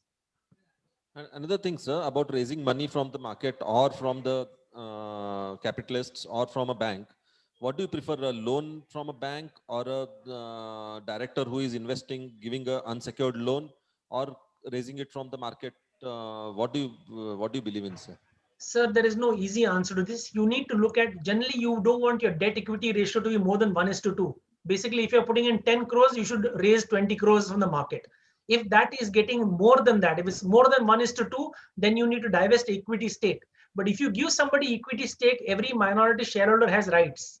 In our hospital, I and my wife are the only shareholders. Every department has a different shareholding where I will give a stake to the individual doctors. But the basic, so that depends on your person, how much money you are able to bring on the table. And if your debt equity ratio is more than 1:2, please divest stake.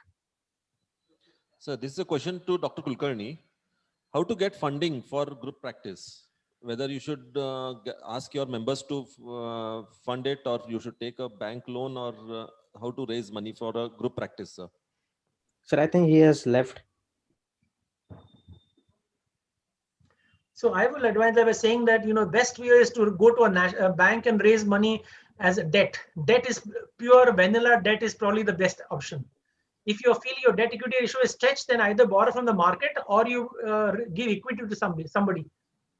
That is the key. Yes, sir. Thank you, sir. Sudesh Doshi, sir, has logged in. So are you ready? I request Aditya to present a e-memento to Roy Patankar, sir. I'm grateful to IMA Solapur and Maharashtra IMA for this opportunity. It's been a sir. pleasure being with you. Thank you, sir. Thank you. Thank you, sir. Sudesh, sir. We'll switch to Hello. Sudesh Doshi, sir. Yes, I'm ready. Yes. Hopefully it works now this time. Let's hope for the best.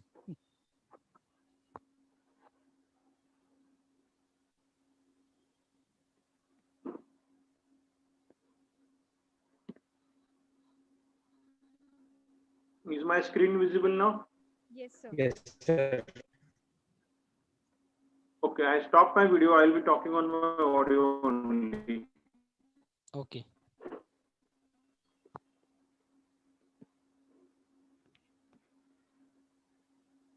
Can I start now? Please start, sir. Hello. Yes, you are audible. Screen is visible. Slides are visible. Please start.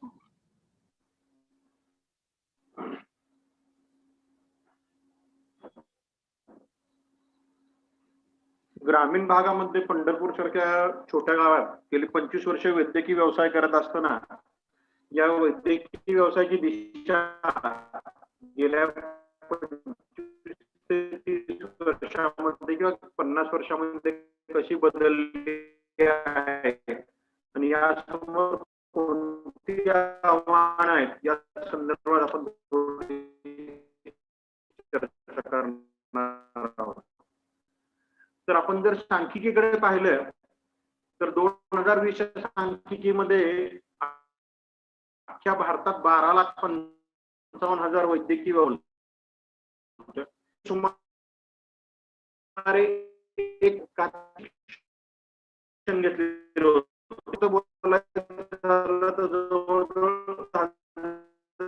एवढे महाराष्ट्रात महाराष्ट्रामध्ये पदव्युत्तर लोकांची संख्या आहे.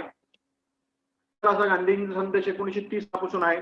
त्या वैद्यकीय व्यावसायिकांना शहरामध्ये खूप आपण 40च्या प्रत्येक व्यवसायाचे बदललेले आहेत. आपण पाहिलं तरी पुण्यातले इम्पिरियल होजीर नावाचं दुकान 1 वर्षापूर्वी असं दिसत होतं, परंतु आता सगळीच कपड्याची दुकानं अशी सुंदर ट्रेंड सारखी दिसायला लागलेत.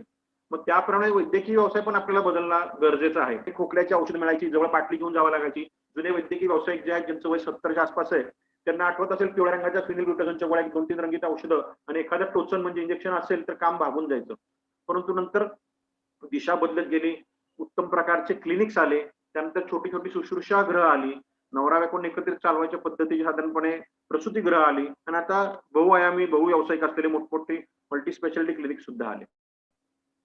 पूर्वी आपल्या दवाखान्यामध्ये साधारणपणे ग्रामीण भागात दिसणारे हे दृश्य आहे की त्या भिंतीवरचा रंग उडालेला आहे. त्या भिंतीवर जी लाईटची बटन आहेत ती सुद्धा चांगली नाहीयेत किंवा या टांग बाटल्या आहेत म्हणजे आपण ज्याला सलाईनची बाटली म्हणतो त्याची अवस्था वाईट आहे.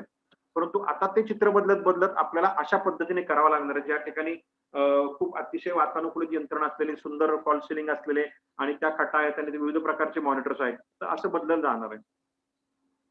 पूर्वी 1950च्या आसपास बऱ्याच लोकांच्याकडे वैद्यकीय पदवी सुद्धा नसायची तरी चालत होतं, परंतु ते वाढत वाढत गेलं आणि साधारणपणे 2000 सालाच्या आसपास ज्यावेळेस मी व्यवसाय सुरू केला छोटे छोटे विशेष वैद्यकीय पदव्युत्तर शिक्षण असणारे लोक छोट्या ग्रामीण भागातून सुद्धा दिसू लागले.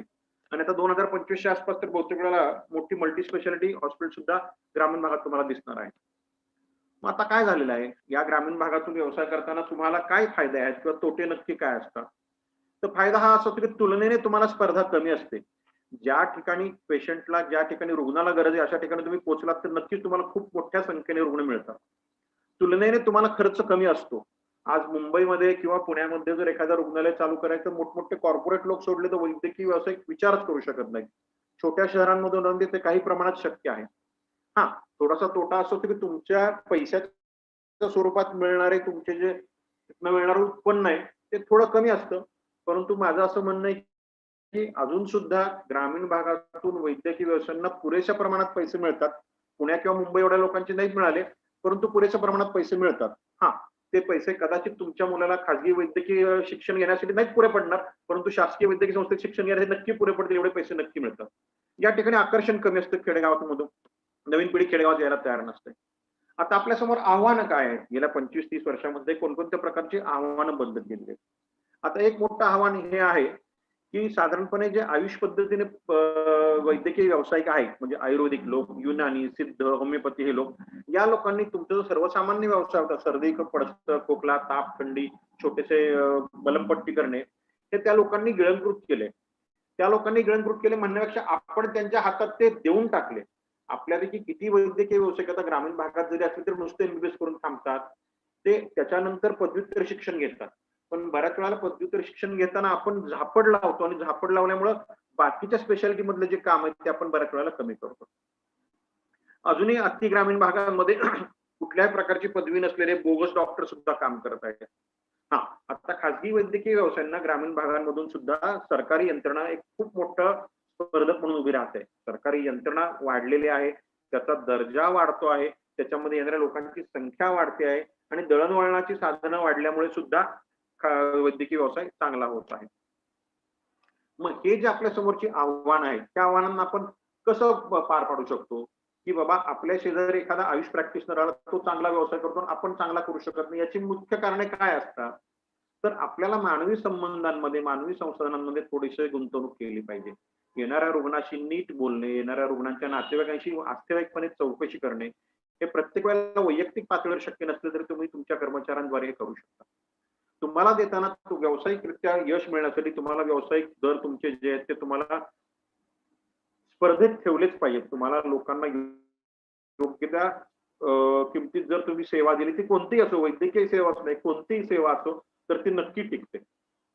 तुम्हाला तुमचा जो इगो असतो तो मात्र थोडासा बाजूला ठेवावा लागतो. मी डॉक्टर आहे, मी हे काम करणार, मी हे काम करणार नाही, हे कमी पैशातलं काम आहे, मी करणार नाही, मला जास्त पैशाचं काम असेल तरच मी करणार आहे, असं केलं तर मात्र मग तुमचा व्यवसाय चालू शकत नाही. कोणत्याही वैद्यकीय व्यवसाय, तो तुमचा ॲलोपॅथीचा असो किंवा होमिओपॅथीचा असो किंवा आयुर्वेदिक असो, त्याला कमी न लेखता त्याच्याबरोबर मैत्रीपूर्ण संबंध ठेवून तुम्ही जर केला तर तुमचा व्यवसाय नक्की चालू शकतो. तुम्हाला तुमच्या दवाखान्यामधले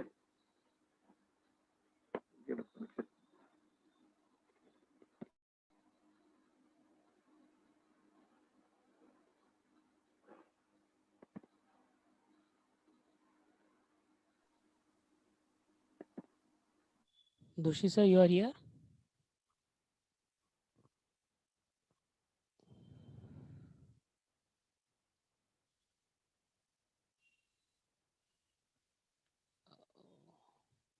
Looks like he has left.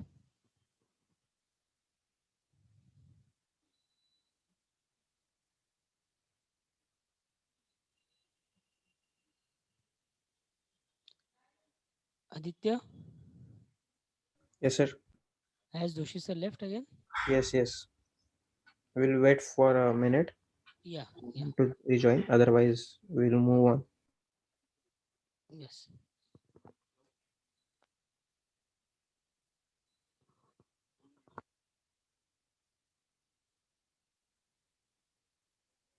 Guys, please hold for 2 minutes.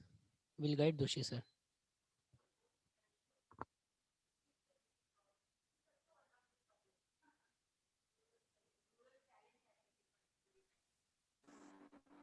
Actually, this is the one of the again biggest problem to get a good connectivity also in the rural. I think hats off to Doshi sir.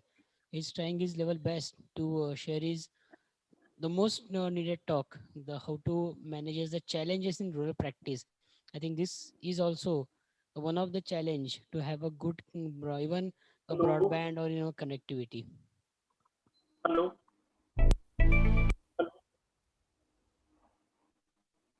Hello. Hello. Yes, Doshi sir. Yes, I'm there. Yes, sir. Yes, sir. Yes, sir. We are here. Yes, Yes, I will sir. continue. Yes, sir. Please, please. Yes. Yes, yes. So या मध्ये हे पुढचे challenges आपल्याला कसे बदलायचे आहेत, कसे त्यांना सामोरं जायचं आहे.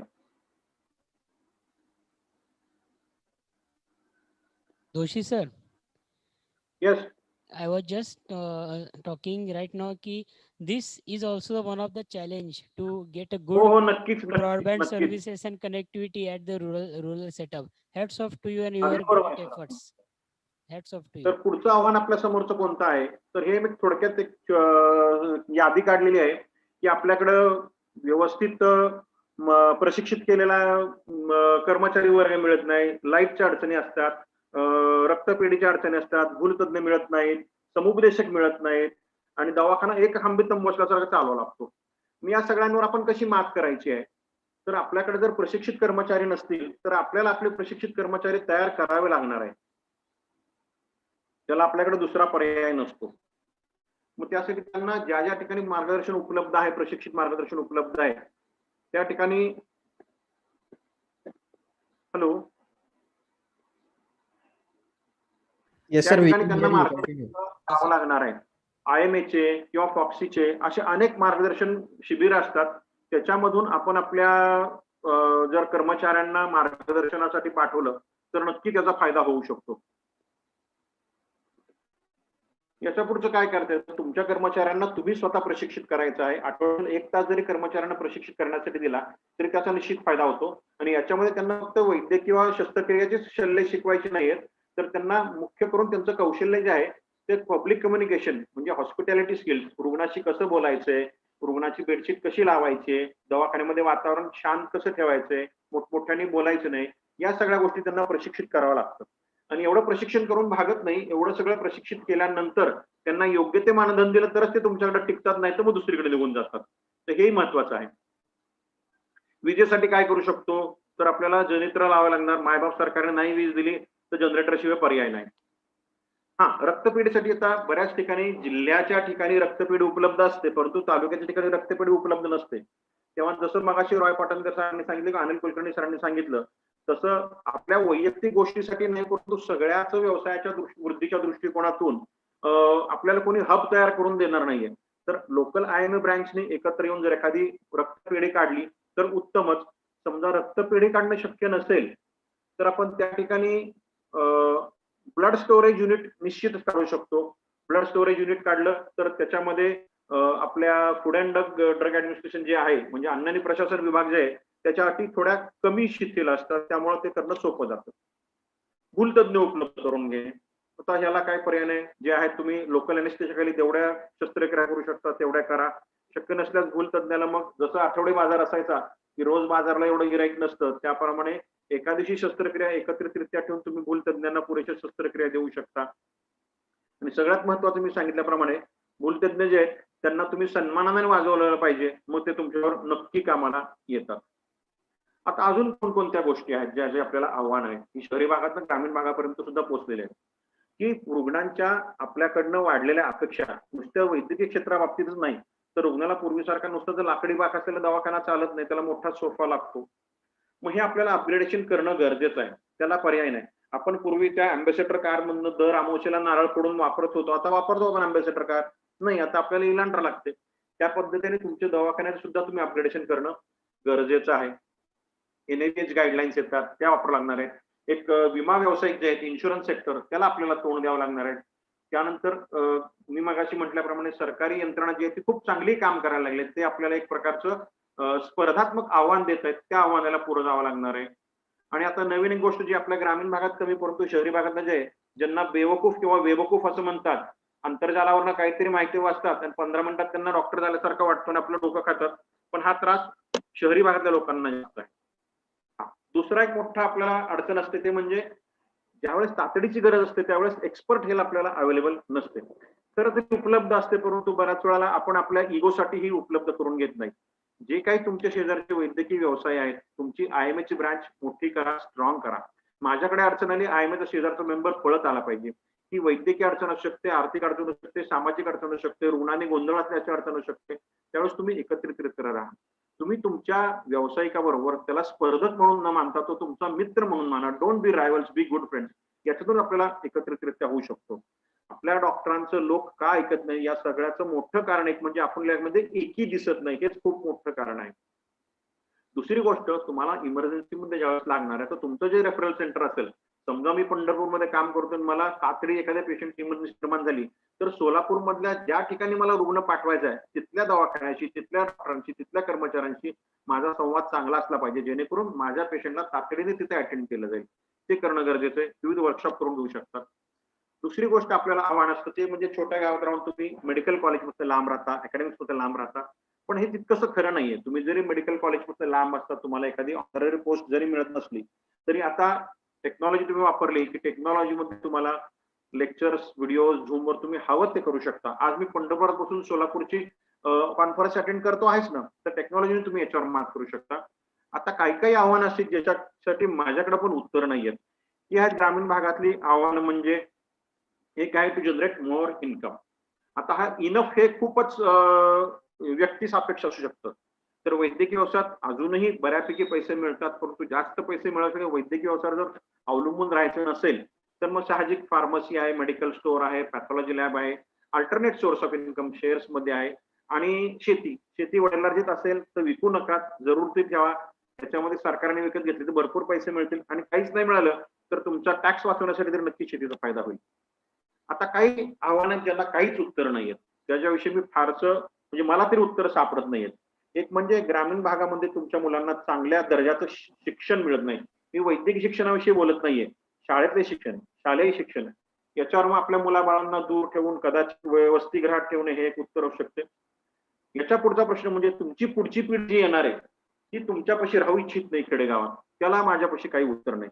आणि सगळ्यात मोठी डोकेदुखी आता माझ्यासारख्या 50शीत आलेल्या डॉक्टरांची जी आहे ते म्हणजे त्यांची मुलं लग्नाला आलेली आहेत, आणि तुमच्या डॉक्टर मुलाला जर डॉक्टर मुलगी हवी असेल तर ती छोट्या गावात मिळत नाही. मारून फुटकून लग्न करून तुम्ही तिच्या आणलं छोट्या गावात तर ती तुमच्या मुलासहित 1 ते 2 वर्षात शहरात कुठेतरी पळून जाते, पुण्याला निघून जाते, तुम्हाला हरिहरी करत बसावं लागतं. याच्यावर सध्या तरी काय उत्तर नाही. कालाय तस्मिन नमा असं म्हणावं लागतंय, त्याला पर्याय नाही. परंतु एक शेवटचा कन्क्लुडिंग रिमार्क मी देईन, ग्रामीण भागात वैद्यकीय व्यवसाय अजूनही सोपा आहे. ज्या ठिकाणी पश्चिम महाराष्ट्रात थोडंसं सॅच्युरेशन आहे, परंतु मराठवाड्यामध्ये, कोकणामध्ये, विदर्भामध्ये अजूनही कित्येक तालुके असे आहेत की ज्या ठिकाणी पोस्ट ग्रॅज्युएट माणसं उपलब्ध नाहीयेत. तिथं खूप काम आहे. त्या ठिकाणी जाऊन जर काम करायची तुमची तयारी असेल तर सोन्याहून पिवळं. 25 वर्षापूर्वी पंढरपुरामध्ये पंढरपूरची अवस्था अशी होती. आज 25 वर्षानंतर मी अत्यंत सुखी, समाधानी आणि मनाने आणि आर्थिकदृष्ट्या सुद्धा श्रीमंत आहे. तर असा स्पॉट निवडा की ज्या ठिकाणी तुम्हाला काम भरपूर मिळेल. जिथं लोकांना डॉक्टरची गरज आहे तिथं गेला तर तुम्हाला निश्चित काम आहे. पण तुम्हाला गरज आहे म्हणून तुम्ही शहरात बसलात तर शहरातल्या वैद्यकीय व्यवसायांची परिस्थिती काय फार चांगली नाहीये. त्यांना कटथ्रोट कॉम्पिटिशनला सामोरं जावं लागते. तर ही वैद्यकीय व्यवसायाची खेड्यापाड्यातली दिशा आहे, हे आपल्या समोरची आव्हान आहे. आणि त्याच्यावर जी मला उत्तरं सुचली ती मी तुमच्यावर शेअर केली आहेत. तुम्हाला अजून काही प्रश्न असतील किंवा उत्तर असतील जरूर सुचवा.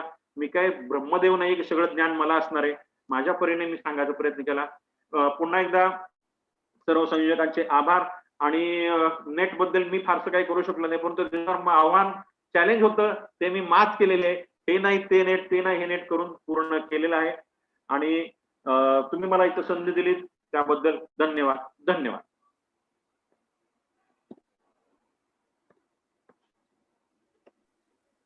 जोशी सर एकदम छान बोललात तुम्ही. रुरल प्रॅक्टिस आणि रुरल एरियामध्ये जे काही चॅलेंजेस आपण डे टू डे फेस करतो, स्मॉल टाउन, तालुका प्लेसला वगैरे, ते खरंच तुम्ही छान पद्धतीने मांडले. आणि सोल्युशन कसं करायचं, ओव्हरकम कसं करायचं. मेट्रो सिटीज आणि बिग सिटीजचे अट्रॅक्शन हे प्रत्येक माणसाला, प्रत्येक मुलाला असतंच, की आल्यानंतर त्याला वाटतं की मी मुंबई, पुणे, बेंगलोर, चेन्नई कुठेतरी सेटल व्हावं, मेडिको असो किंवा अदर दॅन की मी तिथं जाऊन मोठ्या हॉस्पिटलमध्ये अटॅच व्हावं. पण डेफिनेटली त्याचे प्रॉब्लेम्सही वेगळे असतात.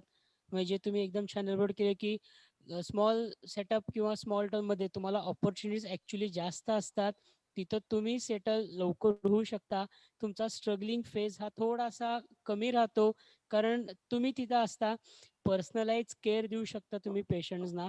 आणि डेफिनेटली कमी वेळामध्ये तुम्ही तुमची चांगली सर्व्हिस किंवा तुमचे जे काय कौशल्य आहे ते तुम्ही चांगल्या पद्धतीने दाखवू शकता. तिथं तुम्हाला चांगला वाव मिळतो. अदर दॅन मेट्रो सिटीजमध्ये पहिले 10 वर्ष तर स्ट्रगल करायला जातं की ह्या हॉस्पिटलमध्ये जाऊ का त्या हॉस्पिटलमध्ये जाऊ, मग कुठं जॉईन अगदी होऊ, बरोबर आहे. मग असिस्टंट कुठं होऊ, मग कुठं तर रजिस्टर व्हावं लागतं, किंवा मग एका टोकाला राहतोय दुसऱ्या टोकाला साधी केवार करायला जावं लागतं. हे सुद्धा काही अगदी प्रॉब्लेम्स बरोबर. असतात मोठ्या सिटीजचे.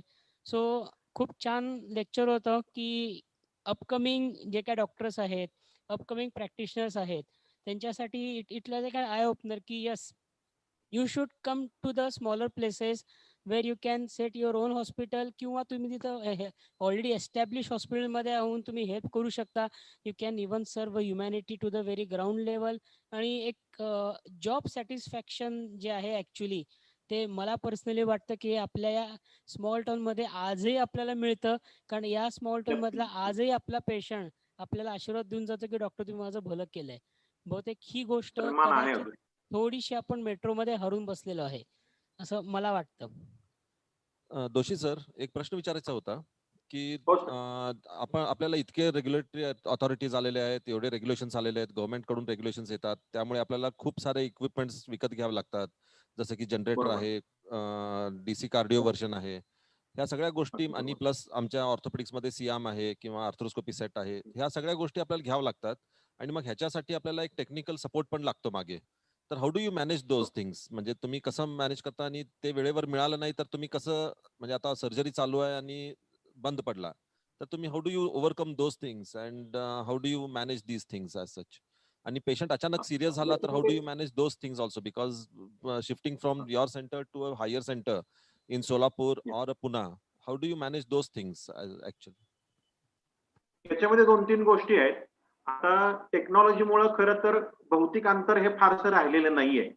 म्हणजे जसं पुण्यातला माणूस किंवा मुंबईतला माणूस त्या ठिकाणी त्याला पुण्याच्या एका टोकापासून दुसऱ्या टोकापर्यंत जायला जेवढा वेळ लागतो, तेवढ्याच वेळा सोलापूरचा माणूस पंढरपुरात येतो, पंढरपूरचा माणूस सोलापूरपर्यंत येतो. हे थोडंसं मानसिक अंतर राहिलेलं आहे.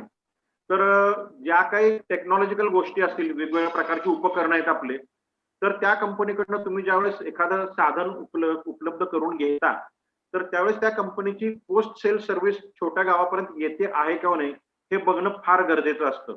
एखाद्या खूप मोठ्या इंटरनॅशनल ब्रँडला जाऊन आपण ते घेतलं आणि ते जर पोस्ट सर्व्हिस आपल्याला छोट्या गावात मिळणार नसेल, तर तो ब्रँड अवॉइड केलेला बरा पडतो. जो लोकल माणूस दुरुस्त करू शकेल अशा पद्धतीचेच उपकरणं तुम्ही घ्यावीत. कारण हा प्रश्न आपल्याला अगदी आपल्या गाडीसाठी सुद्धा येतो. आपण जर मारुती 800 घेतली, तर तो कुठलाही लोकल फिटर दुरुस्त करतो. पण तुम्ही जर हाय एंड एकदम कुठल्या गेलात, तर त्याला तुम्हाला सर्व्हिसिंगला पुण्याला किंवा मुंबईला न्यावंच लागतं. सो इट इज बेटर की जे सांगितलेत त्या गोष्टी करा, परंतु लोकल माणूस त्या गोष्टीला दुरुस्त करू शकेल अशा प्रकारच्या उपकरणांना प्राधान्य द्या. किंवा गावात कुणीतरी एक टेक्निशियन असतो ज्याच्याकडे ते शिकून घ्यायची क्षमता असते. आपण सगळ्या लोकांनी एकत्रित करून त्याला थोडंसं बूस्टअप करून त्याला योग्य वेळी योग्य पैसे देऊन तयार केलं, तर तो निश्चित आपली उपकरणं दुरुस्त करू शकतो. आणि बाकीच्या गोष्टी ऑनलाईन बऱ्याच वेळेला मॅनेज होतात, होऊ शकतात. त्यांचे एएमसी असतात, ते आपल्याला थोडे कॉस्टली पडतात, पण ते घ्यावे लागतात, त्याला पर्याय नसतो. विचार करा ना, आपण आपल्या गाडीसाठी समजा आता जे थोडेसे पदव्युत्तर शिक्षण घेतलेले लोक आहेत, एक अंदाजे 20 लाख रुपयाची गाडी तुम्ही नक्की घेता. त्यासाठी इन्शुरन्सला पैसे खर्च करता, त्यासाठी अॅन्युअल मेंटेनन्सला पैसे खर्च करता. मग ती तर आपली लक्झरी आहे. मग हा तर आपला व्यवसाय आहे. तुमच्या सीएमला मॅन्युअल मेंटेनन्स देणं गरजेचं आहे, इन्शुरन्स करणं गरजेचं आहे. आपली मानसिकता थोडीशी बदलली की हे करणं गरजेचं आहे. हा आपल्याला वाटतो एक्स्ट्रा खर्च आहे, पण तो एक्स्ट्रा खर्च नाही, तो त्याच्यामध्ये अंतर्भूत आहे, त्यामुळे तो करणं गरजेचं आहे. येस, एकदम बरोबर. थँक्यू सो मच दोशी सर, खूप छान बोललात. आदित्य, दोशी सर, हे डिजिटल प्लॅटफॉर्म आहे, सो आम्ही तुम्हाला ई मेमेंटो देतो. आम्हाला खूप आनंद होतोय तुम्ही इथं येऊन आम्हाला मार्गदर्शन केल्याबद्दल. धन्यवाद. धन्यवाद. We'll thank you. move to our next speaker. This is the last talk of our pre-lunch session. So, Dr. Ravindra Kute, he is here with us. I'll request my colleague Shu to just brief him about Dr. Ravindra Kute. Dr. Ravindra Kute, he's a practicing surgeon from Sri Rampur, chairman of Rural Health Committee and director of CGP. He's also joint secretary of IMA CGP headquarters. He has contributed enormously in the formation of IMA branches and CGP and AMS wings.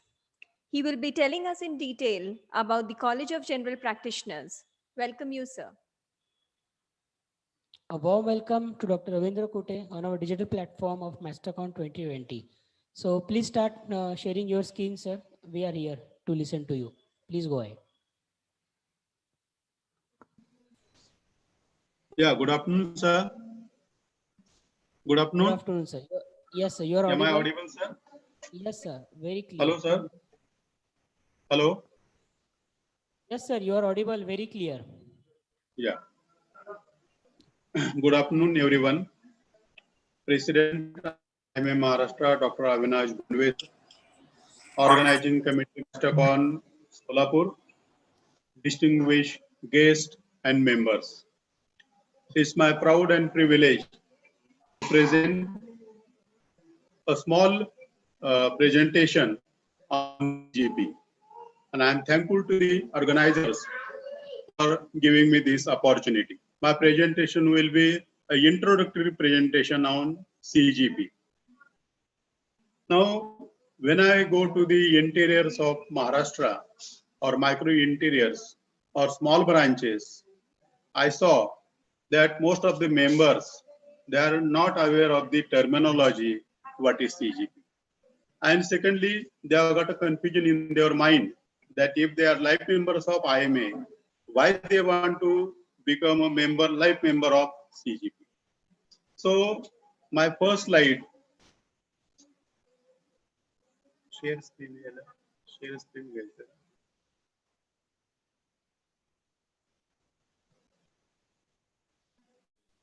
You can share your screen. There is a green button.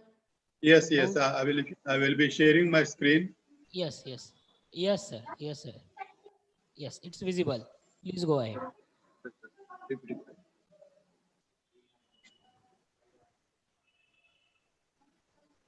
You have. Hello.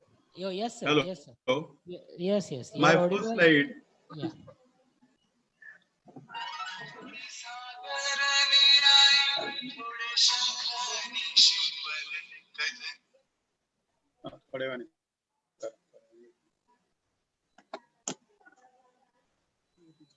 CGP, yes. Hello. Yes, sir.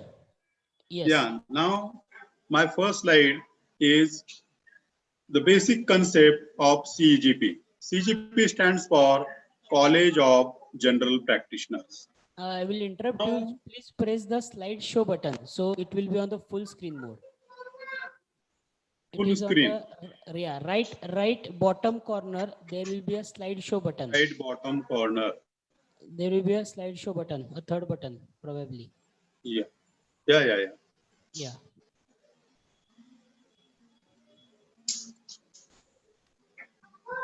Full screen पे zoom करायचं का? एक second. Presentation mode, sir. Now, what is the need? What is the need of CGP? Slideshow. See, yes. From beginning. Education. Hello. Yes, sir. Yes, sir. Yes, sir. Go ahead. You want full screen, na? Yes, sir. You can. Yes, sir. Please, in the slideshow, please click from the beginning. Go in the slideshow. You have been there. You are in the view. Just come on the top. There is a slideshow button. नंबरची slide घ्यायची. नाही पुढे. आता हे enlarge करायचं काय हे? Sir तिकडे slideshow लिहिला आहे बघा तिकडे. हा. तुमचं रेड मध्ये वरती जे आहे ना मायक्रोसॉफ्ट पॉवर पॉइंट लिहिले त्याच्या खाली बघा स्लाइडशो लिहिलेलं आहे. रिव्ह्यू तिथं वरती तिथं ॲनिमेशनच्या slide show. Slide show. Yes, yes, slide show. From the beginning. पहिला option. Yes, sir. Go ahead. Yeah. Is it okay, sir? Yes, sir. Fantastic. Yeah. Thanks. So CGP stands for College of General Practitioners. Now, what is the need? College is a training or education institute. Education is a continuous process. and upgradation must be carried out.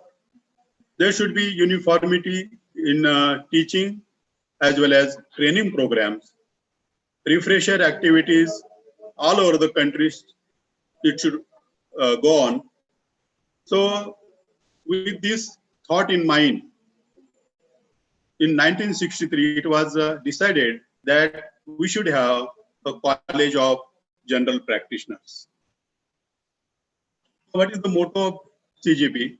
The center is the family physician or a general practitioner serving the communities. So the general practitioners, they contribute nearly 80% of the health needs, and for that reason, the CMA activities for general practitioner concerted efforts to promote CMA activities, and that's basic motto. The vision of CGP, number one, empower clinical skills and evidence-based knowledge to primary care physicians in various disciplines like diabetology, cardiology, reproductive gynecology, and so on. Second is creating qualified family physicians. Third, emergency medicine for primary care physicians. And last, accreditation of the college to medical council. So what are the objectives of CGP? Number one, to establish and maintain academic and educational institution. Second is establishment of a college. Third, enhance the medical knowledge and skill to the family doctor. Fourth, research into the medical practice. Fifth, publications, to publish the original work. And I am proud to say we have got the publication, The Practitioner, which is more practically oriented. And there are a variety of articles are there, quiz are there, original articles are there. We can share our articles. We can see the work done by other also. Connect with all other facilities. CGP is the mother organization which connects to the other branches, other faculties like gynecology, surgery, pediatrics, medicine, and so on. Conduct examination and award fellowships. And the last is standardize medical recording. The structure of the college, headquarters of the college is at Chennai, and the person responsible to carry out this work is Dean. To assist him in his work, there are secretary, joint secretary at national level. At state level, in charge of this CGP is the director of studies, and to help him, there are secretary, joint secretary. So there is a delegation of the work. At branch level, the assistant director, assistant secretary, they have to work under the guidance of branch president and secretary. At some branches, we can also take members or representatives from the teaching faculty, from the general practitioners or senior specialists, so we can have a comprehensive sub-faculty of CGP. Ex-officio member, president of the state, vice president, immediate past president, state secretary, and treasurer, they are ex-officio members of College of General Practitioners. Now, how to become a life member of CGP? The life membership of, basically he should be a life member of Indian Medical Association. One who is a life member, he has to pay life membership of CGP, that is 1,500 plus GST. Fellowships, yes, definitely. FCGP fellowship, Fellow College of General Practitioners. It is for the youngsters who have recently passed MBBS or postgraduate. There is an exam. The modules which are supplied by the headquarters, the logbooks are supplied, and every month they can have a teaching session at local level.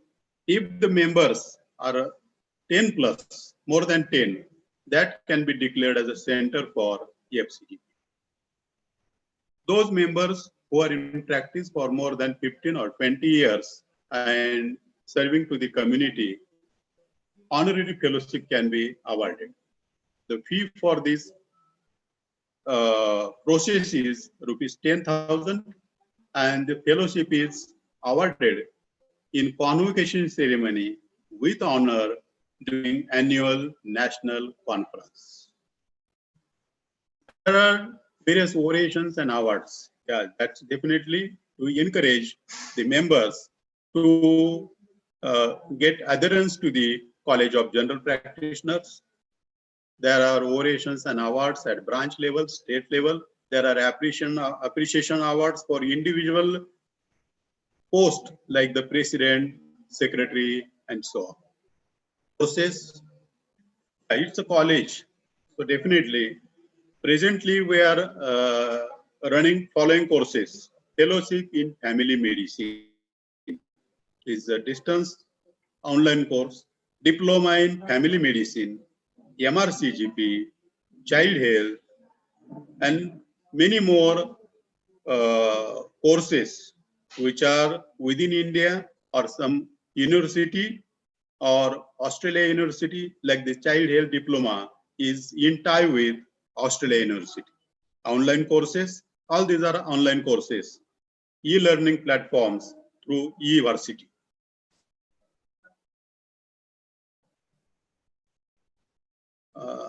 I think this introduction is a basic introduction of College of General Practitioners. Thank you, sir. Thank you, sir. Thank you, sir. Thank you so much for the wonderful talk. Now, thank you so much for our faculties, Dr. Sudesh Doshi, Dr. Anil Kulkarni, Dr. Roy Patankar, and Dr. Ravindra Kute, for your phenomenal sessions in our pre-lunch. Aditya, I would like to request Aditya to present the e-memento to Dr. Ravindra Kute, sir. Please give a round of applause. Thank you, Kute, sir, to be with us here. So, yes, you go ahead. The pre-lunch session was sponsored by the David, the Global, and yes, you can release. Hello, this is H. Rajiv, Director, David Global Life Sciences Private Limited.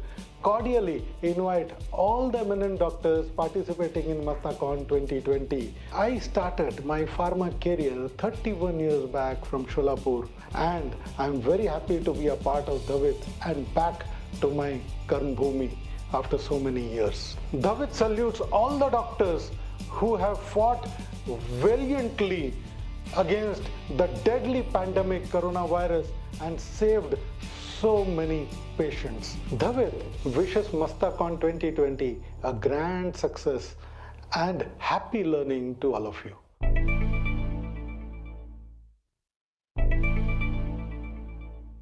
David Global Life Science, it has been established with the focus with quality compliance and regulatory compliance, not only for the domestic market. It is going to be international company taking forward their medicines for US, Europe and rest of the world markets. Because of this COVID pandemic situation, pharmaceutical sector is on global focus.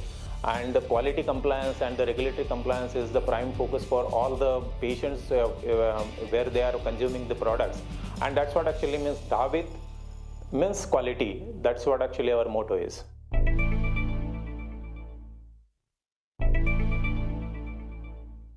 Hello doctors, we congratulate IMA Solapur branch for organizing such a wonderful virtual conference for the first time. We at David believe that everybody should have access to quality medicines. Therefore, we manufacture our products at world-class facilities.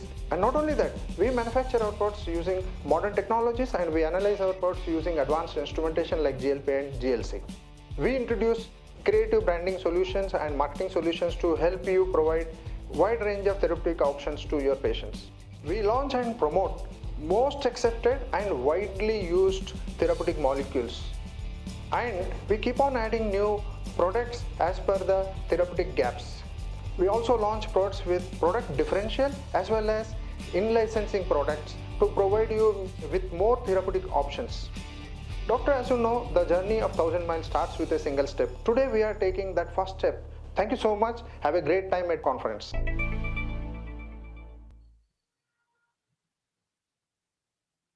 So I declare this session is over. We'll be breaking for the lunch for 1 hour, and we'll start our next session at sharp 2 p.m. So I request all delegates to please be online 5 minutes before the session begins, and please don't miss some funny and chatpata post lunch session. So definitely it will not allow you to sleep. So we'll be breaking here for the lunch for 1 hour, and the next session will start at 2 p.m. sharp. Have a great lunch. Take care. Bye bye.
Thank you all for joining in. We will start at 2 p.m. sharp. So join 5 minutes before. Thank you. And it's a request, please do not put your personal information like MMC, your registration and everything in the Q&A box. We don't need that. So Zoom report is enough for your attendance. Zoom will capture your attendance, your name and everything. So that is enough for your attendance. Thank you all for joining. We will be back at 2 p.m. Thank you.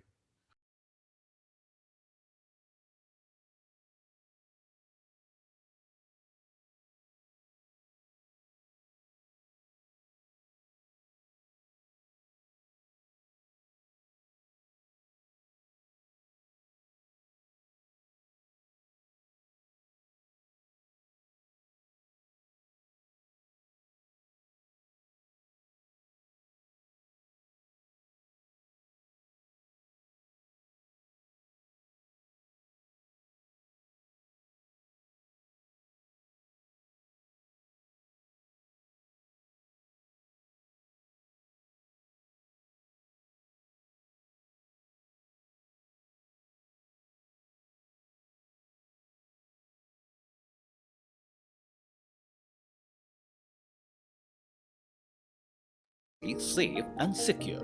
Enter your registered mobile number. An OTP is sent to your mobile. Enter the OTP and you are logged in. No passwords to forget. Making a patient's appointment is easy. Just click on the calendar sign, enter the patient's name and mobile number. Select date and time of the appointment, and that's it. A confirmation message will be sent to the patient, and so will a reminder. A day before the appointment, your patient will be automatically contacted by the DigiShield agent. The Shield agent will collect the patient's symptoms, history of present illness, and more. The agent will also collect any consents or indemnity that you want to collect from them. Based on the DigiShield interaction, you will be alerted to the patient corona carrier risk. It's easy to do a phone or a video consultation with the patient. DigiShield recommends that patients that have been flagged with a high or moderate corona carrier risk should be consulted via consultation first. Click on the phone icon or the video icon to do a safe and secure teleconsultation with the patient. In order to issue an e-prescription to a patient, tap on the pencil icon, tap on the camera icon to take a photo of the prescription, and you're all set. The prescription is sent securely to the patient immediately.